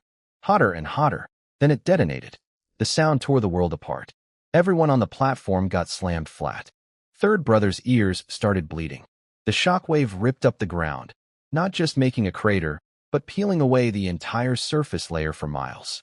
Meters of dirt and rock flew into the air like paper and got shredded to dust. The platform shook so hard cracks spread across the stone tiles. Pieces of the edge broke off and fell. A mushroom cloud rose from the center. Massive, dark red, with golden lightning inside it. The entire wasteland was on fire. The dragon's body was gone, blown to burning fragments that cratered the ground wherever they landed. The shockwave kept expanding for kilometers, vaporizing every lizard corpse it touched. Not even bone dust left. Inside the barrier, everyone stared at the inferno. Third brother asked how much damage that was. Fourth brother said 80 trillion. 40 times the dragon breath I'd tanked earlier. Chen Tianguang started laughing softly, saying I was definitely dead this time. Even the crown prince was watching with clenched fists. Fifth sister stood there with blood dripping from her arm, completely numb to the pain. She was thinking about whether I'd survive. She remembered how I'd shrugged off 2 trillion like nothing. But this was 40 times that. She noticed her hands were shaking, not from pain, but because she was nervous about whether the man who'd almost killed her was going to die. She didn't understand why she cared. Minutes passed. The smoke rolled. The flames burned. Nobody could see anything. Then the dust cleared. At the center of the explosion was a crater at least a kilometer wide, so deep you couldn't see the bottom. The walls were melted into dark red glass, still steaming. At the very bottom, dead center, someone was standing. My outer clothes were burned away, exposing my inner armor. The armor was covered in cracks like it might shatter any second. My hair looked like a bird's nest. My face was covered in ash. There was a thin line of blood at the corner of my mouth, trailing down my chin. But I was standing, solid. I patted the dust off my shoulder, looked up toward the platform, and said, for something that big, its attack felt like a tickle. Inside the barrier, everyone was staring at me climbing out of that crater. Third brother couldn't believe I'd called 80 trillion divine attack a tickle. Fifth sister watched me walk out. No outer clothes left. Inner armor cracked all over, hair a mess, face covered in ash. But not a single real wound. She bit her lip and realized something. I wasn't just unafraid of death. I genuinely couldn't die. Chen Tianguang had gone completely numb. Tai Chu was gripping his cracked mirror with white knuckles, trying to calculate how strong I actually was. He couldn't figure it out. Nobody could. I climbed out, dusted myself off, and glanced at the barrier. 20-some people packed in there like caged chickens. I didn't bother with them. My inner armor was cracking. Level 100 gear couldn't handle 80 trillion in damage. But it still held together enough to wear. Blood was full. I had spare equipment in my soul storage, but none of it matched my current level. I checked the time. Not even half a day since we entered. 6.5 days left. I turned and walked deeper into the wasteland. After a few steps, golden light started seeping up through the ground, faint at first, then brighter and brighter. The ground split open silently, like 2 doors swinging apart. Golden light flooded out. Below was a staircase. Old stone steps with rounded edges. Every surface carved with runes pulsing with golden light, like a heartbeat. The stairs led down into darkness with no visible bottom. On the platform, Chen Tianguang said it had to be the secret realm's reward. Tai Chu guessed the same thing. I stood at the entrance and looked down. I didn't rush. Before stepping in, I noticed murals lighting up on the walls as I descended. The first painting showed a person standing before a dragon, identical to the one I'd just killed. The second showed that person punching through the dragon's chest. The third showed the dragon dead and the ground splitting open with golden light. The fourth showed the person walking into the light and vanishing. I paused. Was that the realm's creator? Or the last person who cleared it? I didn't know. Back on the platform, third brother was losing his mind. He was screaming about the once-in-10,000 years reward being right there, and we were just watching someone else take it. Fourth brother told him to go grab it himself if he wanted. See if I don't kill him. Third brother punched the ground and cursed. The crown prince smiled again. He told them to let me take it. He said whatever I grab inside, I'll still have it on me when the realm closes and everyone gets teleported out.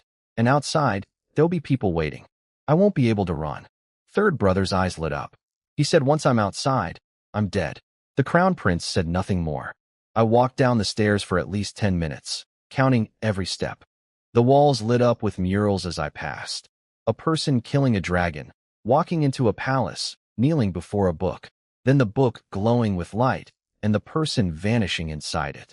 After over 1,000 steps, I reached a massive black door, 10 meters tall. I pushed it lightly, and it swung open like it had been waiting for me. Behind it was a hall so enormous I couldn't see the ceiling or the walls. Black stone floors polished like mirrors, covered in golden runes that glowed faintly like morning light. In the center sat a small stone pedestal. On it was a book, black cover, palm-sized, with a circle drawn on the front. Inside the circle, a figure standing with one hand raised, something glowing in its palm. Exactly like the mural. I opened the first page. Divine blood conversion. Unknown grade. Effect. After mastering it, divine attack equals 10% of divine blood. My blood was 115,000 trillion. My attack was only 250. If I learned this technique, my attack would jump to 11,500 trillion, an increase of billions of times over. My breath stopped for a second. There was a catch. I had to master it within 7 days inside this realm, or it would be erased from my memory forever. I picked up the book. Golden light shot from it into my forehead, like someone poured ice water into my brain. Every word, every diagram, every rune burned into my memory. I sat down in the corner and started training. The method talked about using blood as a guide and converting it into attack power. I understood every word separately, but together they made no sense. What does use blood as the guide actually mean? How do you convert it? I tried once. Nothing. Again. Nothing. 100 times. Still nothing. But I'm not a normal person. I have 1,000 clones. I sent the technique to all 1,000 of them simultaneously. 1,000 minds working on the same problem 1,000 different ways. One clone found the feeling on the first try. I synced that insight to everyone. Another got the first rune right on the third attempt. Synced it. Another cracked the meaning of blood as guide. On the 10th try. Synced immediately. 1,000 clones working like parallel computers. Every breakthrough shared instantly. Half an hour in, the first clone found the feeling. 1 hour, 100 clones drew the first rune correctly. 90 minutes, 500 clones moved their first wisp of divine blood. 2 hours, clone 999 successfully converted the first bit of blood into attack power. I snapped my eyes open.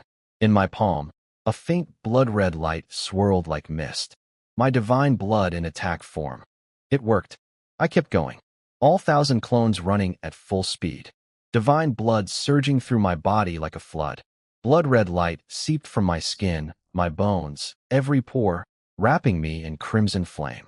The runes across the entire hall resonated. Floor, walls, ceiling, all blazing gold and red together, the whole structure shaking. Then I heard cracking sounds from inside my body. Like ice breaking, chains snapping, something bursting free. Blood-red light exploded outward.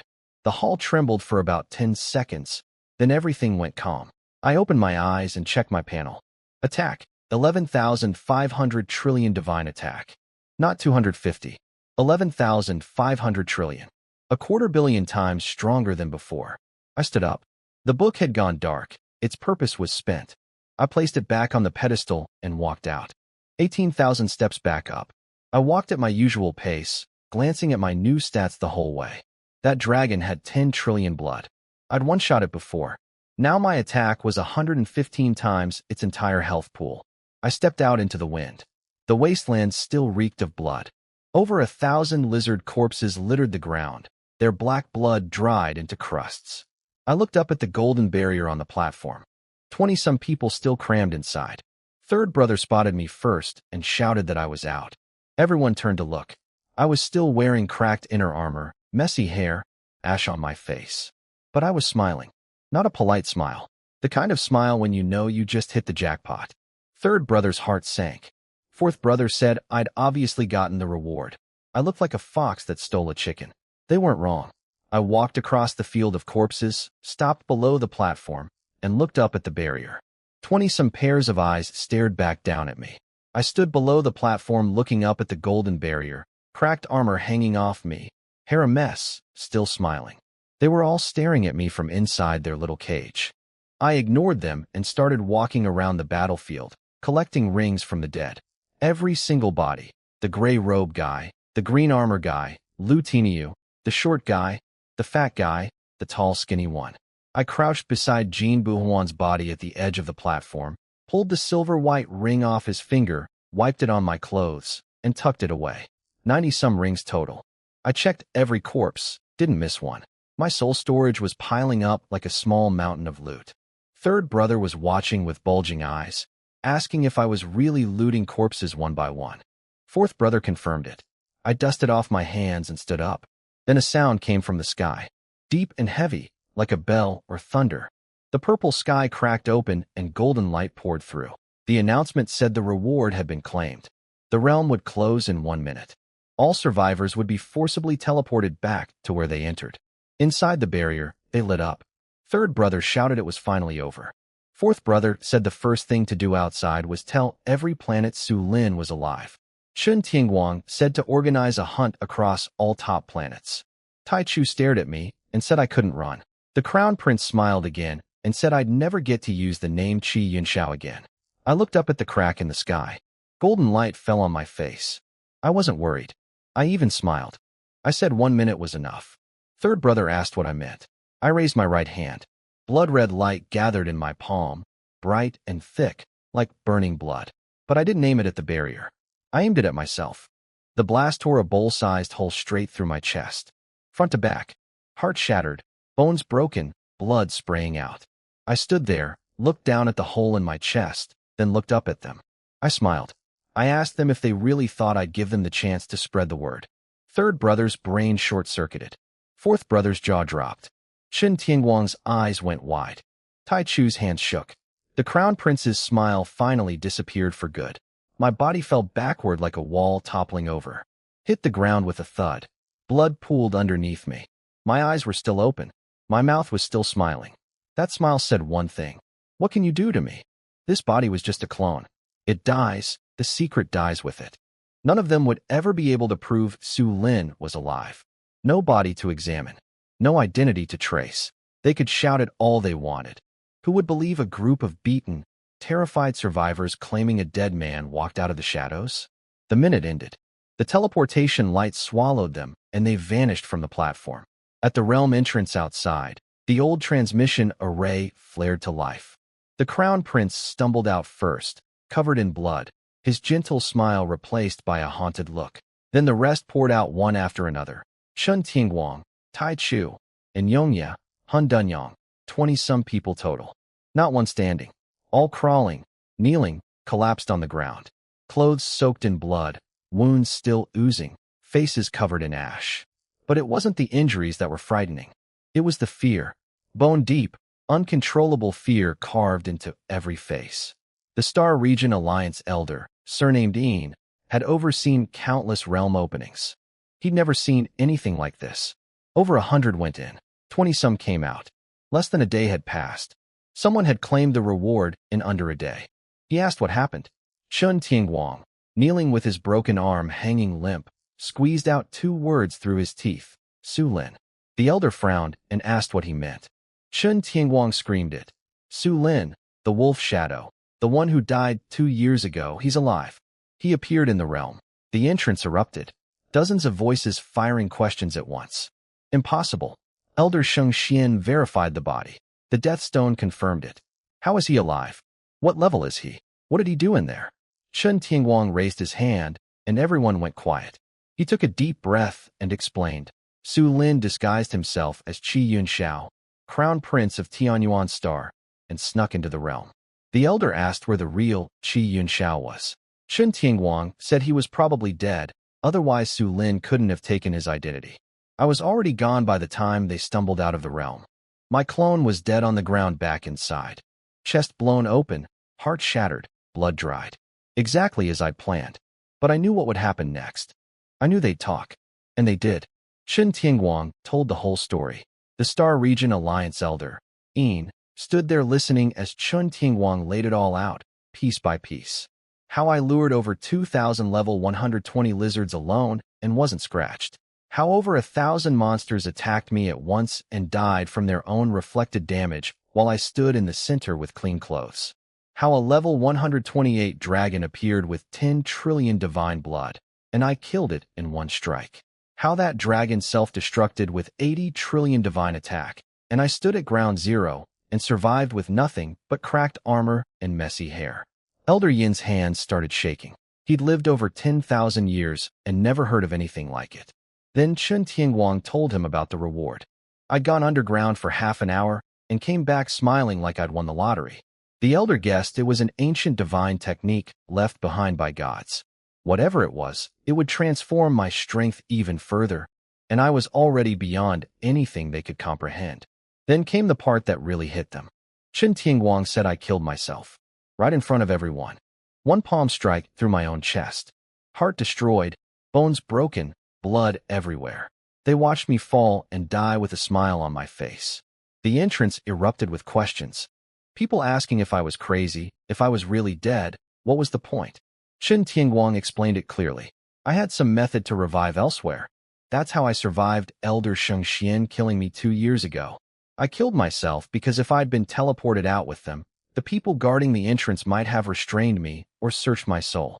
All my secrets would have been exposed. So I chose death and revival somewhere safe. Elder Een said he'd never heard of a revival ability like that in over 10,000 years. It was beyond normal skills, probably some extraordinary reward from another secret realm. Tai Chu stood up and said it didn't matter where I'd revive. What mattered was they now knew. Su Lin is alive. And Yongye was practically vibrating with urgency, telling everyone to get back to their planets and report to their kings immediately. Su Lin isn't dead, and he's incomparably stronger than 2 years ago. Hun Dunyang, still drawing circles on the ground with a rock, asked what good reporting would do if nobody could find me. And Yongye said that wasn't their problem. They just needed to deliver the news. Third brother dragged himself up and said they needed to get home fast. Fourth brother nodded.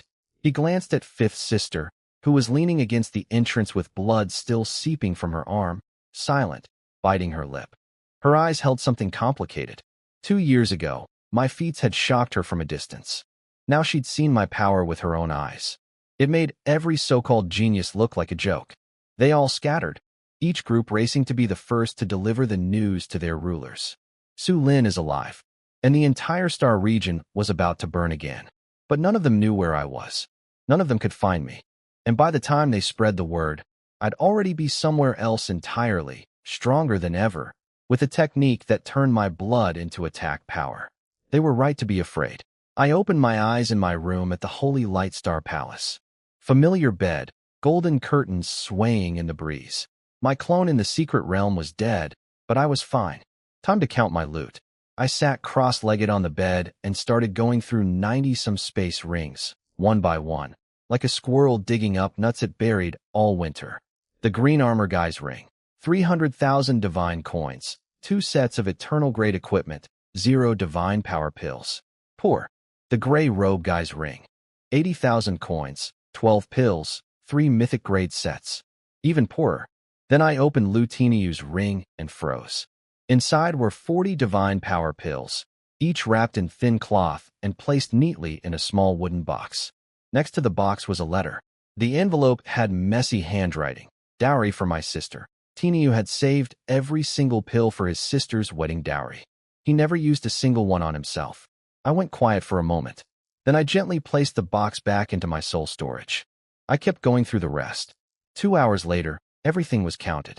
Total haul, 6.8 million divine coins, 2,008 divine power pills, 2 sets of level 109 eternal gear, 17 sets ranging from 110 to 119, a mountain of random materials, and 1 unexpected find. A handwritten alchemy book. Gray cover, rough paper, worn edges. First page read, Level 1 Alchemy, Beginner's Guide. I couldn't use it yet, but I stored it carefully in its own corner.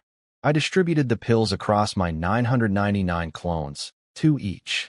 I ordered 500 clones to absorb 500 pills first, and see if I could break through to level 110. I still didn't have the next tier of the Holy Light technique, so level 111 was out of reach for now. Outside my window, maids were picking flowers in the garden, laughing like nothing had happened. They didn't know about the 2,000 lizards, the dragon that exploded into a mushroom cloud, or a scarred man named Tiniyu, who saved 40 pills for his sister and died on a stone platform. I pulled the curtains shut. Footsteps outside. Uncle Zhong came in carrying a tray with 3 sets of clothes. He said the Star King wanted me at the council hall. Consort Hua thought I looked tired lately and sent fresh clothes. I asked what the king wanted. Uncle Zhong said he didn't know, but something happened with the secret realm. The princes came back early. My eyes shifted slightly. I tapped the windowsill twice. I grabbed a dark gold robe, changed, and headed out. Before I even opened the council hall doors, I heard third brother's voice booming through the wood like thunder. Su Lin is alive. I paused for a second, then pushed the door open and walked in. Third brother stood in the center of the hall, still covered in blood, chest armor dented. Fourth brother beside him with his broken half-sword. Fifth sister at the back, arm bandaged, face white as paper. Father sat on the throne gripping the armrests, knuckles white. Third brother was telling everything. How Su Lin disguised himself as the Tianyuan Star Prince, snuck into the realm, lured 2,000 monsters, caused massive casualties, took the top reward, then killed himself in front of everyone, punched a hole through his own chest, heart destroyed, blood everywhere. He got teleported out, but Su Lin's body stayed inside. Father stood up, walked to third brother, asked him to confirm the suicide. Third brother was mid-sentence when the doors opened behind him. I walked in, dark gold robe, hair tied up, no expression. Everyone turned to look at me. Third brother spoke first. Ninth brother, Su Lin is alive. The wolf shadow from 2 years ago, he's not dead. I walked into the council hall wearing a dark gold robe, face blank, like I had no idea what was going on. Third brother was standing in the center covered in blood, armor dented, screaming that Su Lin was alive. Everyone turned to look at me when the door opened. I blinked, furrowed my brows, and asked who was alive. Third brother practically exploded. Su Lin, the wolf shadow. He's not dead. I shook my head and said that was impossible. Elder Sheng Xian verified the body himself. The death stone confirmed it. Dead is dead. Third brother lost it. He said they saw me. Well, saw Su Lin with their own eyes. Disguised as the Tianyuan Star Prince, killed over 1,000 monsters, one-shot a level 128 dragon. I tilted my head and asked if he'd hit his head inside the secret realm. He looked like he was about to cry from frustration. I asked fourth brother to confirm. He was still holding his broken half-sword, hands shaking, blood dripping from his split palm. He said it was all true. Su Lin tanked an 80 trillion self-destruct explosion at ground zero. Inner armor cracked, hair messy, some ash on his face. But alive. I let my smile fade just the right amount, like I was starting to believe it a little. Then I turned to fifth sister. She was leaning against a pillar, arm bandaged, blood still seeping through. She stared at the floor and said quietly that it was true. I looked at the crown prince last. His gentle smile was completely gone. First time I'd ever seen that expression on him. He stared at me for a long time and said 3 words. It's true. I let my face change, stepped backward, and bumped into the door frame. I whispered to myself, how could he be alive? The death stone confirmed it. Everyone knew he was dead. Father sat on his throne watching me, something churning behind those golden eyes. I looked up at him and asked what was going on. Father told the crown prince to explain everything from the beginning. The crown prince laid it all out. The monsters surrounding the platform, the lottery, the mysterious Qi Yunxiao who lured 400 monsters the first time, then 2,000 the next. How they lost 60 people fighting. How Qi Yunxiao sat on the platform watching. How he revealed he wasn't Qi Yunxiao at all, but Su Lin. How everyone attacked him at once and got bounced back by reflected damage. How only the holy light shield saved them. How Su Lin killed every remaining monster alone, took the reward, and then punched a hole through his own chest right before the realm closed. I stood there with my mouth open, playing shocked perfectly. I slowly walked to the center and pieced it together out loud, nice and careful, like I was assembling a broken mirror. So Su Lin died 2 years ago. Death was verified, then appeared in the secret realm today, killed 1,000 monsters, one-shot a dragon, survived 80 trillion in self-destruct damage, grabbed the reward, and killed himself again? I looked at my brothers with an expression that said, "Are you sure you haven't been drugged?" Third brother nodded. I asked if Su Lin was dead or alive right now. Nobody could answer. Father stood up and walked to the center. He said Su Lin didn't actually kill himself to die. He killed himself to avoid being teleported out. If he'd been alive when the realm closed, he would have been sent to the entrance where people were waiting. So he died 1 second before the teleport. His body stays inside. Then he revives somewhere else. I widened my eyes and asked if people can come back from the dead. Father said Su Lin clearly has some kind of revival ability. 2 years ago, Elder Sheng Xian killed him. Deathstone confirmed it, and now he's back. That means he can die and come back to life. I let my expression shift, confusion to understanding to shock to fear. I stumbled back and dropped into a chair. I said, so he literally can't be killed? Nobody answered, because nobody knew. I whispered that I had no idea how anyone could fight a person like that. Inside, I was barely keeping the corners of my mouth from curling up. Third brother looked at my terrified face and seemed to feel a little better. Even the ninth prince with his god-level talent was scared senseless. At least he wasn't alone.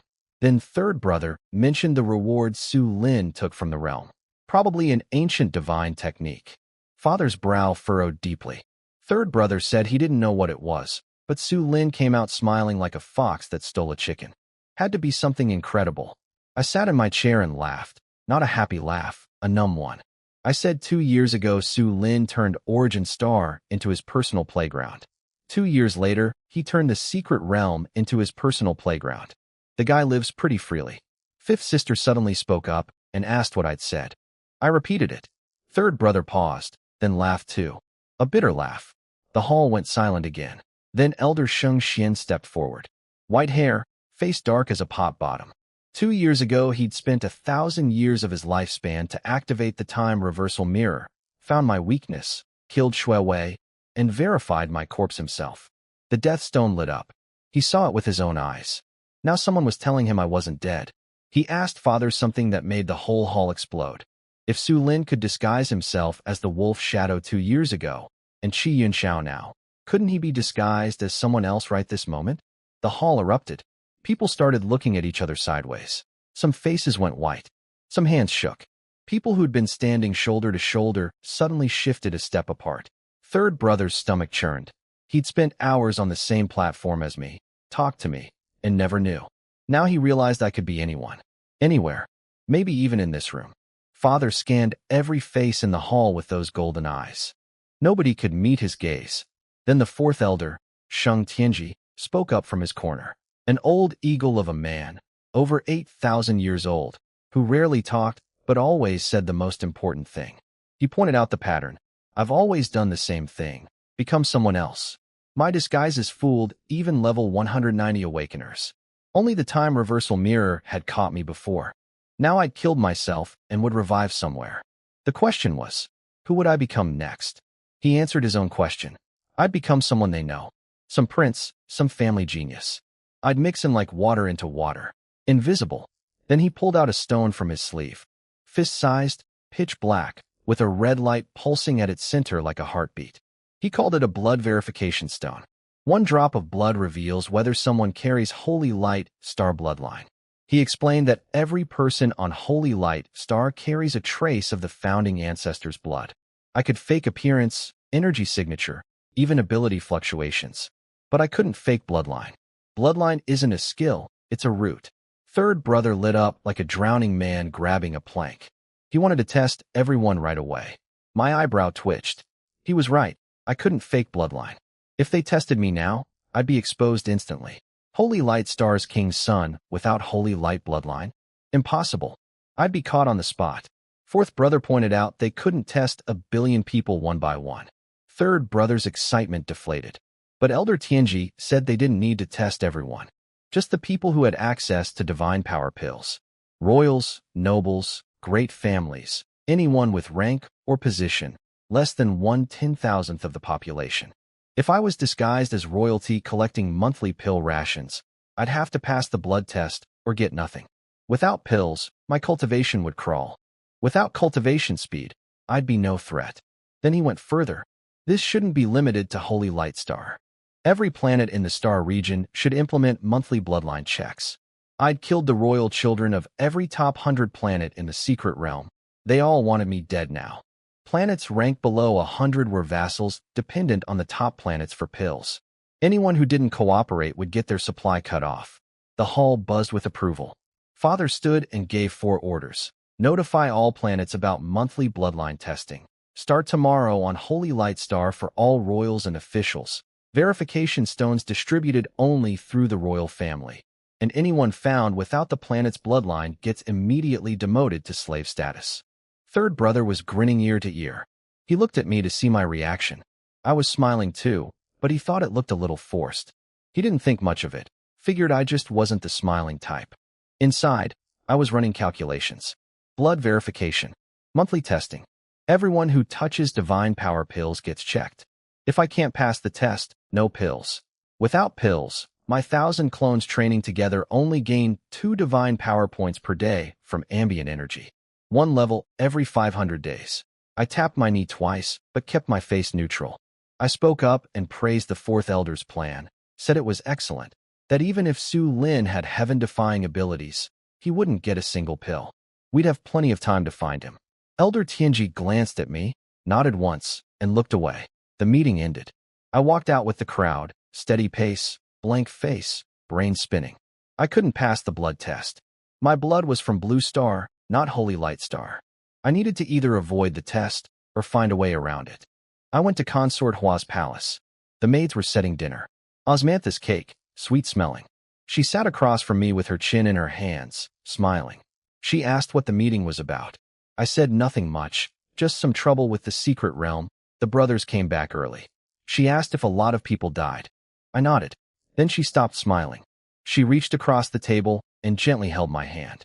She said my name, Yuaner. She told me that whenever I have something on my mind, my right eyebrow twitches when I eat. My fingers froze. I quickly searched through Sheng Yuan's memories. She'd never told him this before. This detail wasn't in any memory I had. Two possibilities. Either Consort Hua was testing me, or that eyebrow detail was so subtle that only a mother would notice, like how someone doesn't know they snore, but their wife does. Either way, this wasn't the time to dwell on it. I stuffed the osmanthus cake in my mouth and told her she was mistaken. She tilted her head, smiled, and said maybe so. Her eyes were getting old. But I noticed her knuckles were white around the teacup. She was nervous. I put down my chopsticks and told her about the blood verification starting tomorrow. Monthly testing for everyone with access to divine power pills, including princes. Father's orders. Her smile faded. She put her cup down hard enough to make a sharp sound on the table. She called it absurd. She said I was the king's own son. My bloodline shouldn't need proving. She said this wasn't about catching Su Lin. It was about humiliating me. Then she walked to the window and said something that made my heart skip. She asked what I would do if the blood test showed I wasn't Holy Light bloodline. What did she mean by that? Was it hypothetical? Or did she already know? I laughed it off and said she was joking. How could I not be Holy Light blood? She stared at me for 3 seconds, then smiled and said of course, she was just talking nonsense. Told me to go rest and train hard. At the door, she called after me. Told me to wear more clothes. Her smile was thin. I stood there watching her.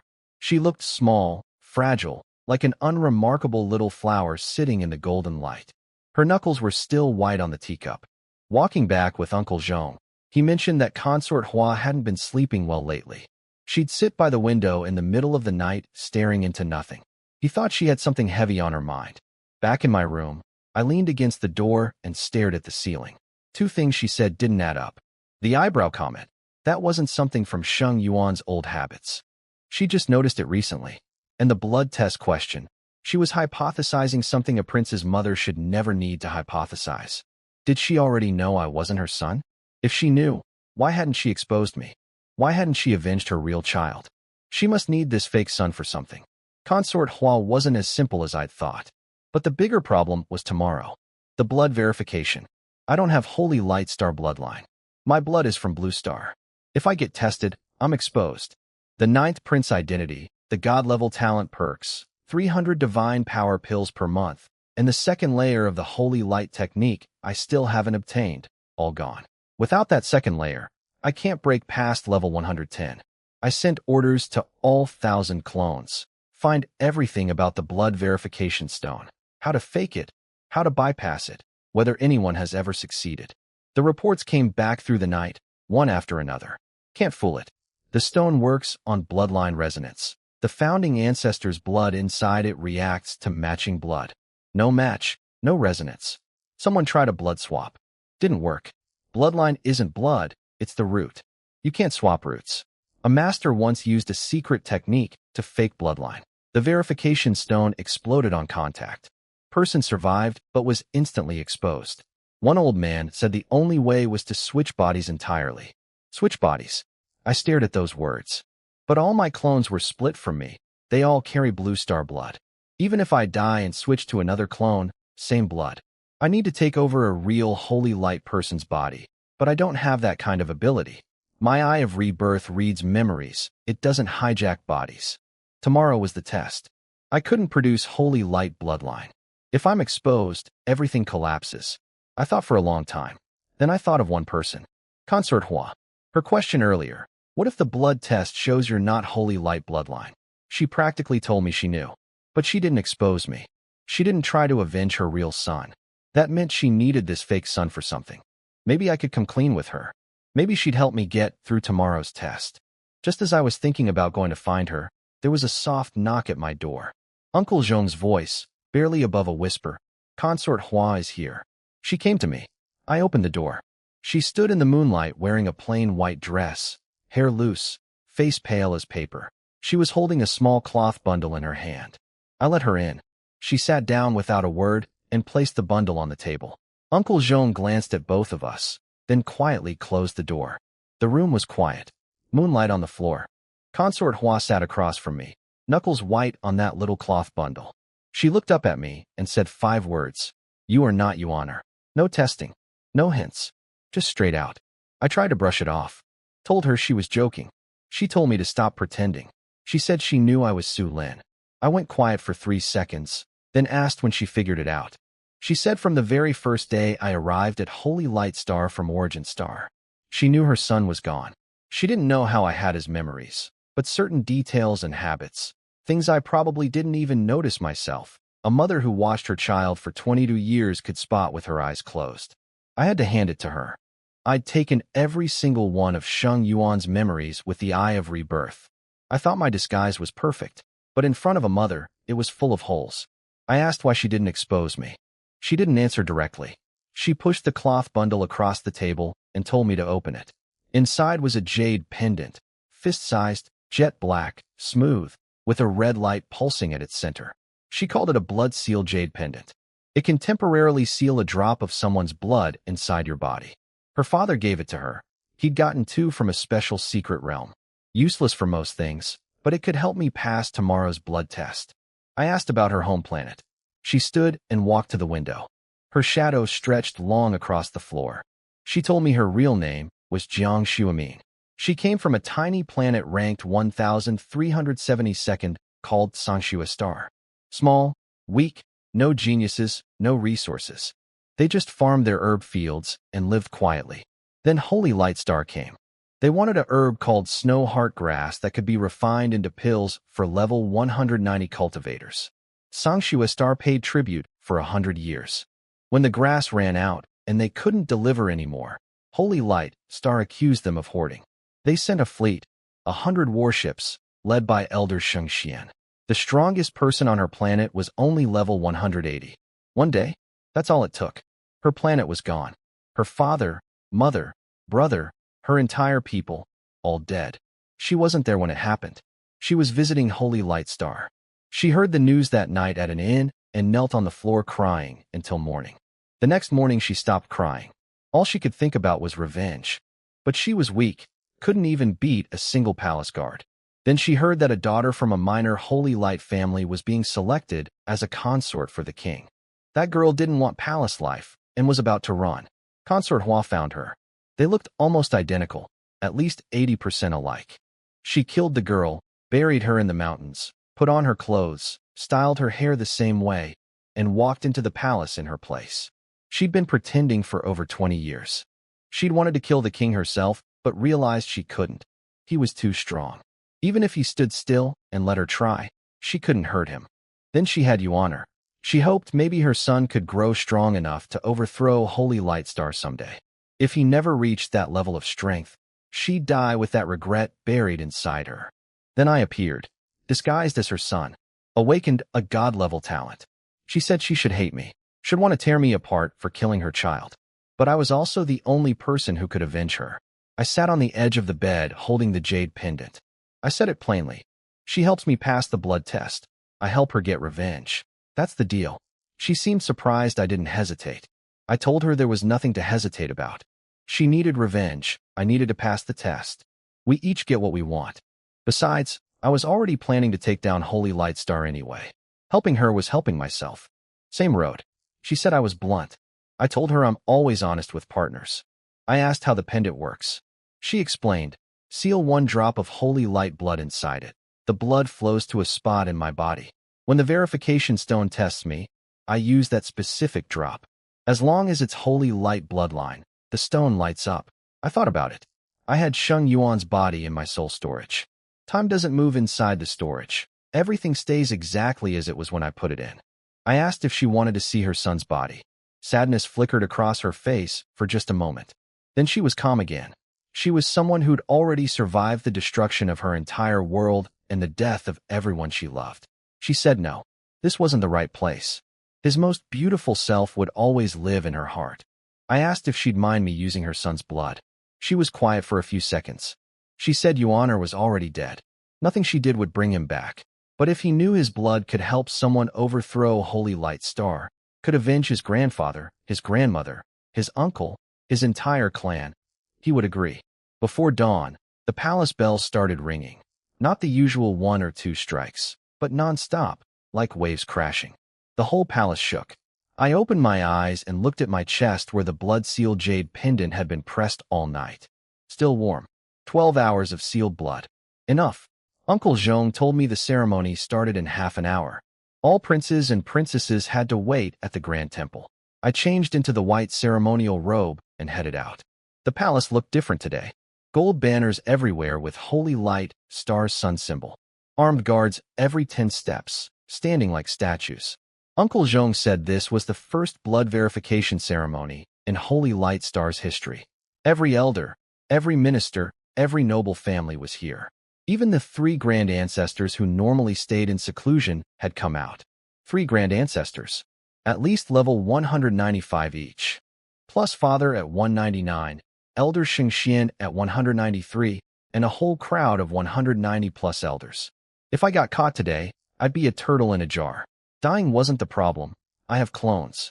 But getting restrained and having my soul searched would expose everything.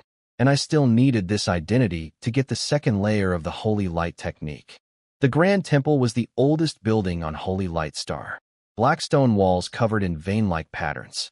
Above the 10-meter doors, Holy Light Ancestor, Bloodline Eternal. The plaza outside was packed with over 10,000 people in white ceremonial robes. Royals, officials, family heads, all their direct heirs. I walked through and everyone stared. Whispers followed me. The god-level talent. He has to get tested too. He's the king's own son. What's there to test? I passed Consort Hua standing among the other consorts. Our eyes met for a split second, then we both looked away. Inside the temple, the ceiling was impossibly high. Walls covered in carvings of past star kings conquering their enemies. In the center stood a 10-meter statue of the founding ancestor, Sheng Wudi, in golden armor leaning on a massive sword. At its feet was the verification stone, 10 times bigger than the one Elder Tianji showed yesterday. Black, rough surface, red light pulsing like a heartbeat. 12 elders surrounded the stone, all level 190 plus, each holding a registry. On the side sat the 3 grand ancestors. One skeletal old man whose pressure I could feel from dozens of meters away. A bald one with golden pupils who swept me with a glance like a knife. And a cold-faced woman staring at the statue. Third brother stood next to me, freshly armored, looking nervous but trying not to show it. He asked if I slept well. I said fine. He couldn't believe I wasn't worried. I told him I wasn't Su Lin, then asked if maybe he was Su Lin in disguise since his face was turning green. He nearly choked. Fourth brother told him I was just messing with him. The crown prince stood at the front with his usual warm smile back in place. He patted my shoulder and told me not to be nervous. Just 1 drop of blood doesn't hurt. Father entered in a golden ceremonial robe and crown with 12 glowing crystals. He knelt before the ancestor statue and announced the blood verification ceremony to purify the bloodline and clean house. Then he said 1 word, begin.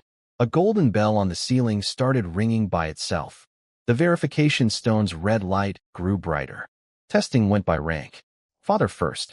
He cut his finger, and a drop of golden blood hit the stone. The red light exploded, gold and red light blooming together like fireworks. The bell rang long. Elder Sheng Xian announced, bloodline pure, direct lineage of the founding ancestor. The 3 grand ancestors went next. All pure. Then all 12 elders. All pure. Then the family heads, Ouyang, Li, Sima, Wang, one after another.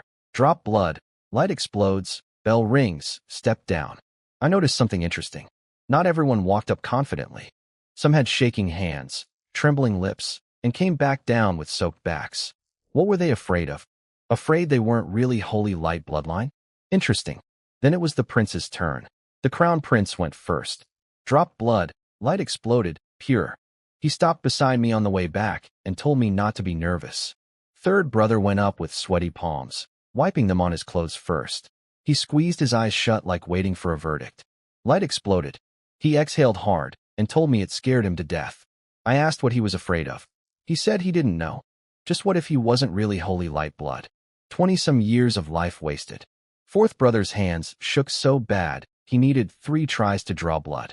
Fifth sister went up with her bandaged arm, used her right hand instead, dropped blood cleanly without expression. Pure. Then the other princes, one by one. All passed. Eighth brother walked up muttering under his breath. I could hear him. Gotta pass, gotta pass, gotta pass. His hand was shaking when the blood hit the stone. The red light exploded. Eighth brother nearly collapsed with relief. He steadied himself, forced a smile, and stopped next to me on the way back. Ninth brother, your turn. There was spite in that smile. I ignored him. Ninth prince, Sheng Yuan. The hall went silent. Every eye turned to me. I walked forward. Steady pace. Past the giant statue, up to the stone platform. The verification stone was right in front of me, red light pulsing like a heartbeat. I pulled a small dagger from my waist and held the blade to my fingertip, cool against the skin. I paused for 1 second. The jade pendant on my chest was getting hot, hotter and hotter, like a piece of heated iron. Then I cut. A small nick. A drop of blood fell onto the stone. The red light exploded. Not a slow glow. An eruption, like the stone had been waiting for me all along. Red light shot toward the ceiling and crashed against it with the bell. The whole temple shook. The bell rang louder than it had for anyone else. Elder Sheng Xian announced, "Bloodline pure." I pulled my hand back and walked away. Passing eighth brother, I stopped and mentioned his lips had been trembling earlier. His face went dark. Back in my spot, third brother nudged me and asked if I wasn't nervous. I asked him why I would be. Was I not father's son? He thought about it, grinned, and said fair point. I stared at the statue's sword. That crack was still there, running from tip to handle like a dried-up river. The jade pendant on my chest was slowly cooling down. Testing continued. After the princes, it was the great family's direct heirs, then branch members, then officials ranked high to low. The same process over and over. Walk up, drop blood, red light, bell, step down. Then it happened. A middle-aged man in gray official robes walked up. Level 120, a steward from the Internal Affairs office. His legs were shaking, forehead drenched in sweat. He dropped his blood. Nothing lit up. Dead silence. The man stared at the stone, face white as paper, blood still dripping from his finger. 1 drop, 2 drops. No light. Elder Sheng Xian asked his name. Lu Cheng. Position. 3rd rank steward. Then 2 words. Take him. Guards grabbed him.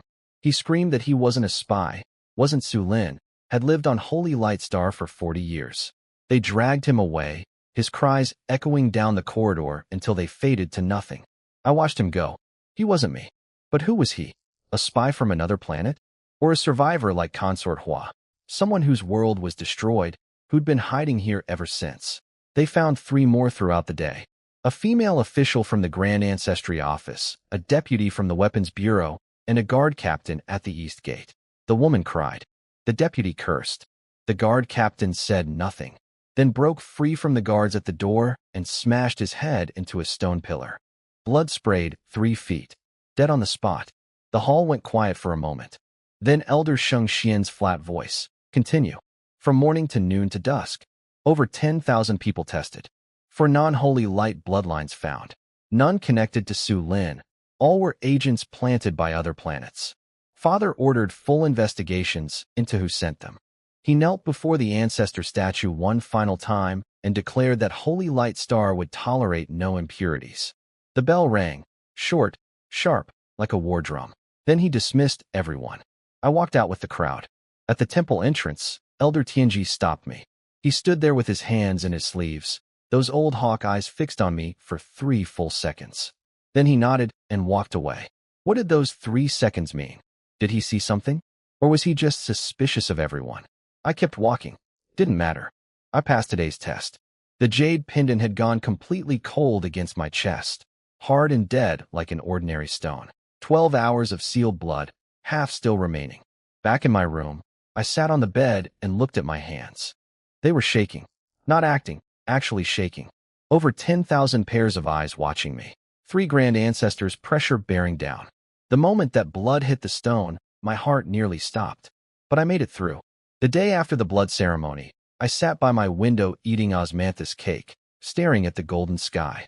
The jade pendant had gone completely cold in my chest, like a dead rock. Uncle Jean brought me a golden scroll from father. I unrolled it. Sheng Wudi trial. 3 days from now. Location, the trial tower. Open to all royal children under 100 years old. 9 floors. Each floor cleared earns a reward. Clear the 9th floor and receive the founding ancestors' ultimate prize. And at the bottom, one more line. The tower has built-in bloodline detection. Anyone without holy light bloodline dies the moment they step inside. I tapped the scroll twice. Another bloodline check. I asked Uncle Zhong about the tower. He said the founding ancestor Sheng Wudi built it himself before ascending to a higher level. It opens once every 100 years, stays open for 3 days. 9 floors of trials, each with treasures Sheng Wudi himself once used. But in millions of years, nobody had ever cleared the 9th floor. Father made it to the 7th. The 3 grand ancestors topped out at the 6th. In the last 10,000 years, barely anyone got past the 5th. I asked if the tower's bloodline detection worked the same as the verification stone. Uncle Zhong seemed surprised I was asking about that instead of the rewards. He said it was similar but much stronger. The stone only tests 1 drop of blood. The tower tests your entire body. The moment you step through the door, if your bloodline is wrong, the tower's divine power shreds you instantly. No time to even react. I told him I understood and sent him away. He mentioned on his way out that Consort Hua wanted me to visit. She'd made osmanthus cake. I leaned against the windowsill thinking. The jade pendant could seal 1 drop of Sheng Yuan's blood and fool the verification stone. But fool an entire tower built by a level 200 god? I had no idea. But if the rewards were really that incredible, treasures from a being who dominated all second-tier planets for 100,000 years, I had to try. Worst case, I lose 1 clone. I ate the last cake and headed to Consort Hua's palace. She had an entire table covered in osmanthus cakes. At least 30 pieces. She watched me eat with her chin in her hands, smiling. Then she brought it up. She knew about the trial. The whole palace was buzzing. 8th brother was boasting he'd reached the 6th floor. 3rd brother said at least the 5th. She asked what my goal was. I said I'd go as far as I could. She stood up and walked to the window. Then she said what I was already thinking. The tower has bloodline detection. Stronger than the verification stone. The jade pendant fooled the stone, but she didn't know if it could fool the tower. I asked if she was sure she didn't know. She said her father gave her the pendant. He'd told her it could seal a drop of blood and merge its energy with the wearer. But it was still an external object, not real bloodline. The stone only checks 1 drop. The pendant could handle that. But the tower might scam the whole person. She couldn't guarantee anything. I stared at the ceiling. There was a thin crack running across it, like a dried-up river. Then she said the thing I already knew. I couldn't skip it. I was the 9th prince with a god-level talent. The trial happens once every 100 years and all royals must participate. If I don't go, father would wonder why. 8th brother would wonder. The whole court would wonder. Not going means I'm hiding something. Hiding something means there's a problem. She was right. I had no choice. I had to go.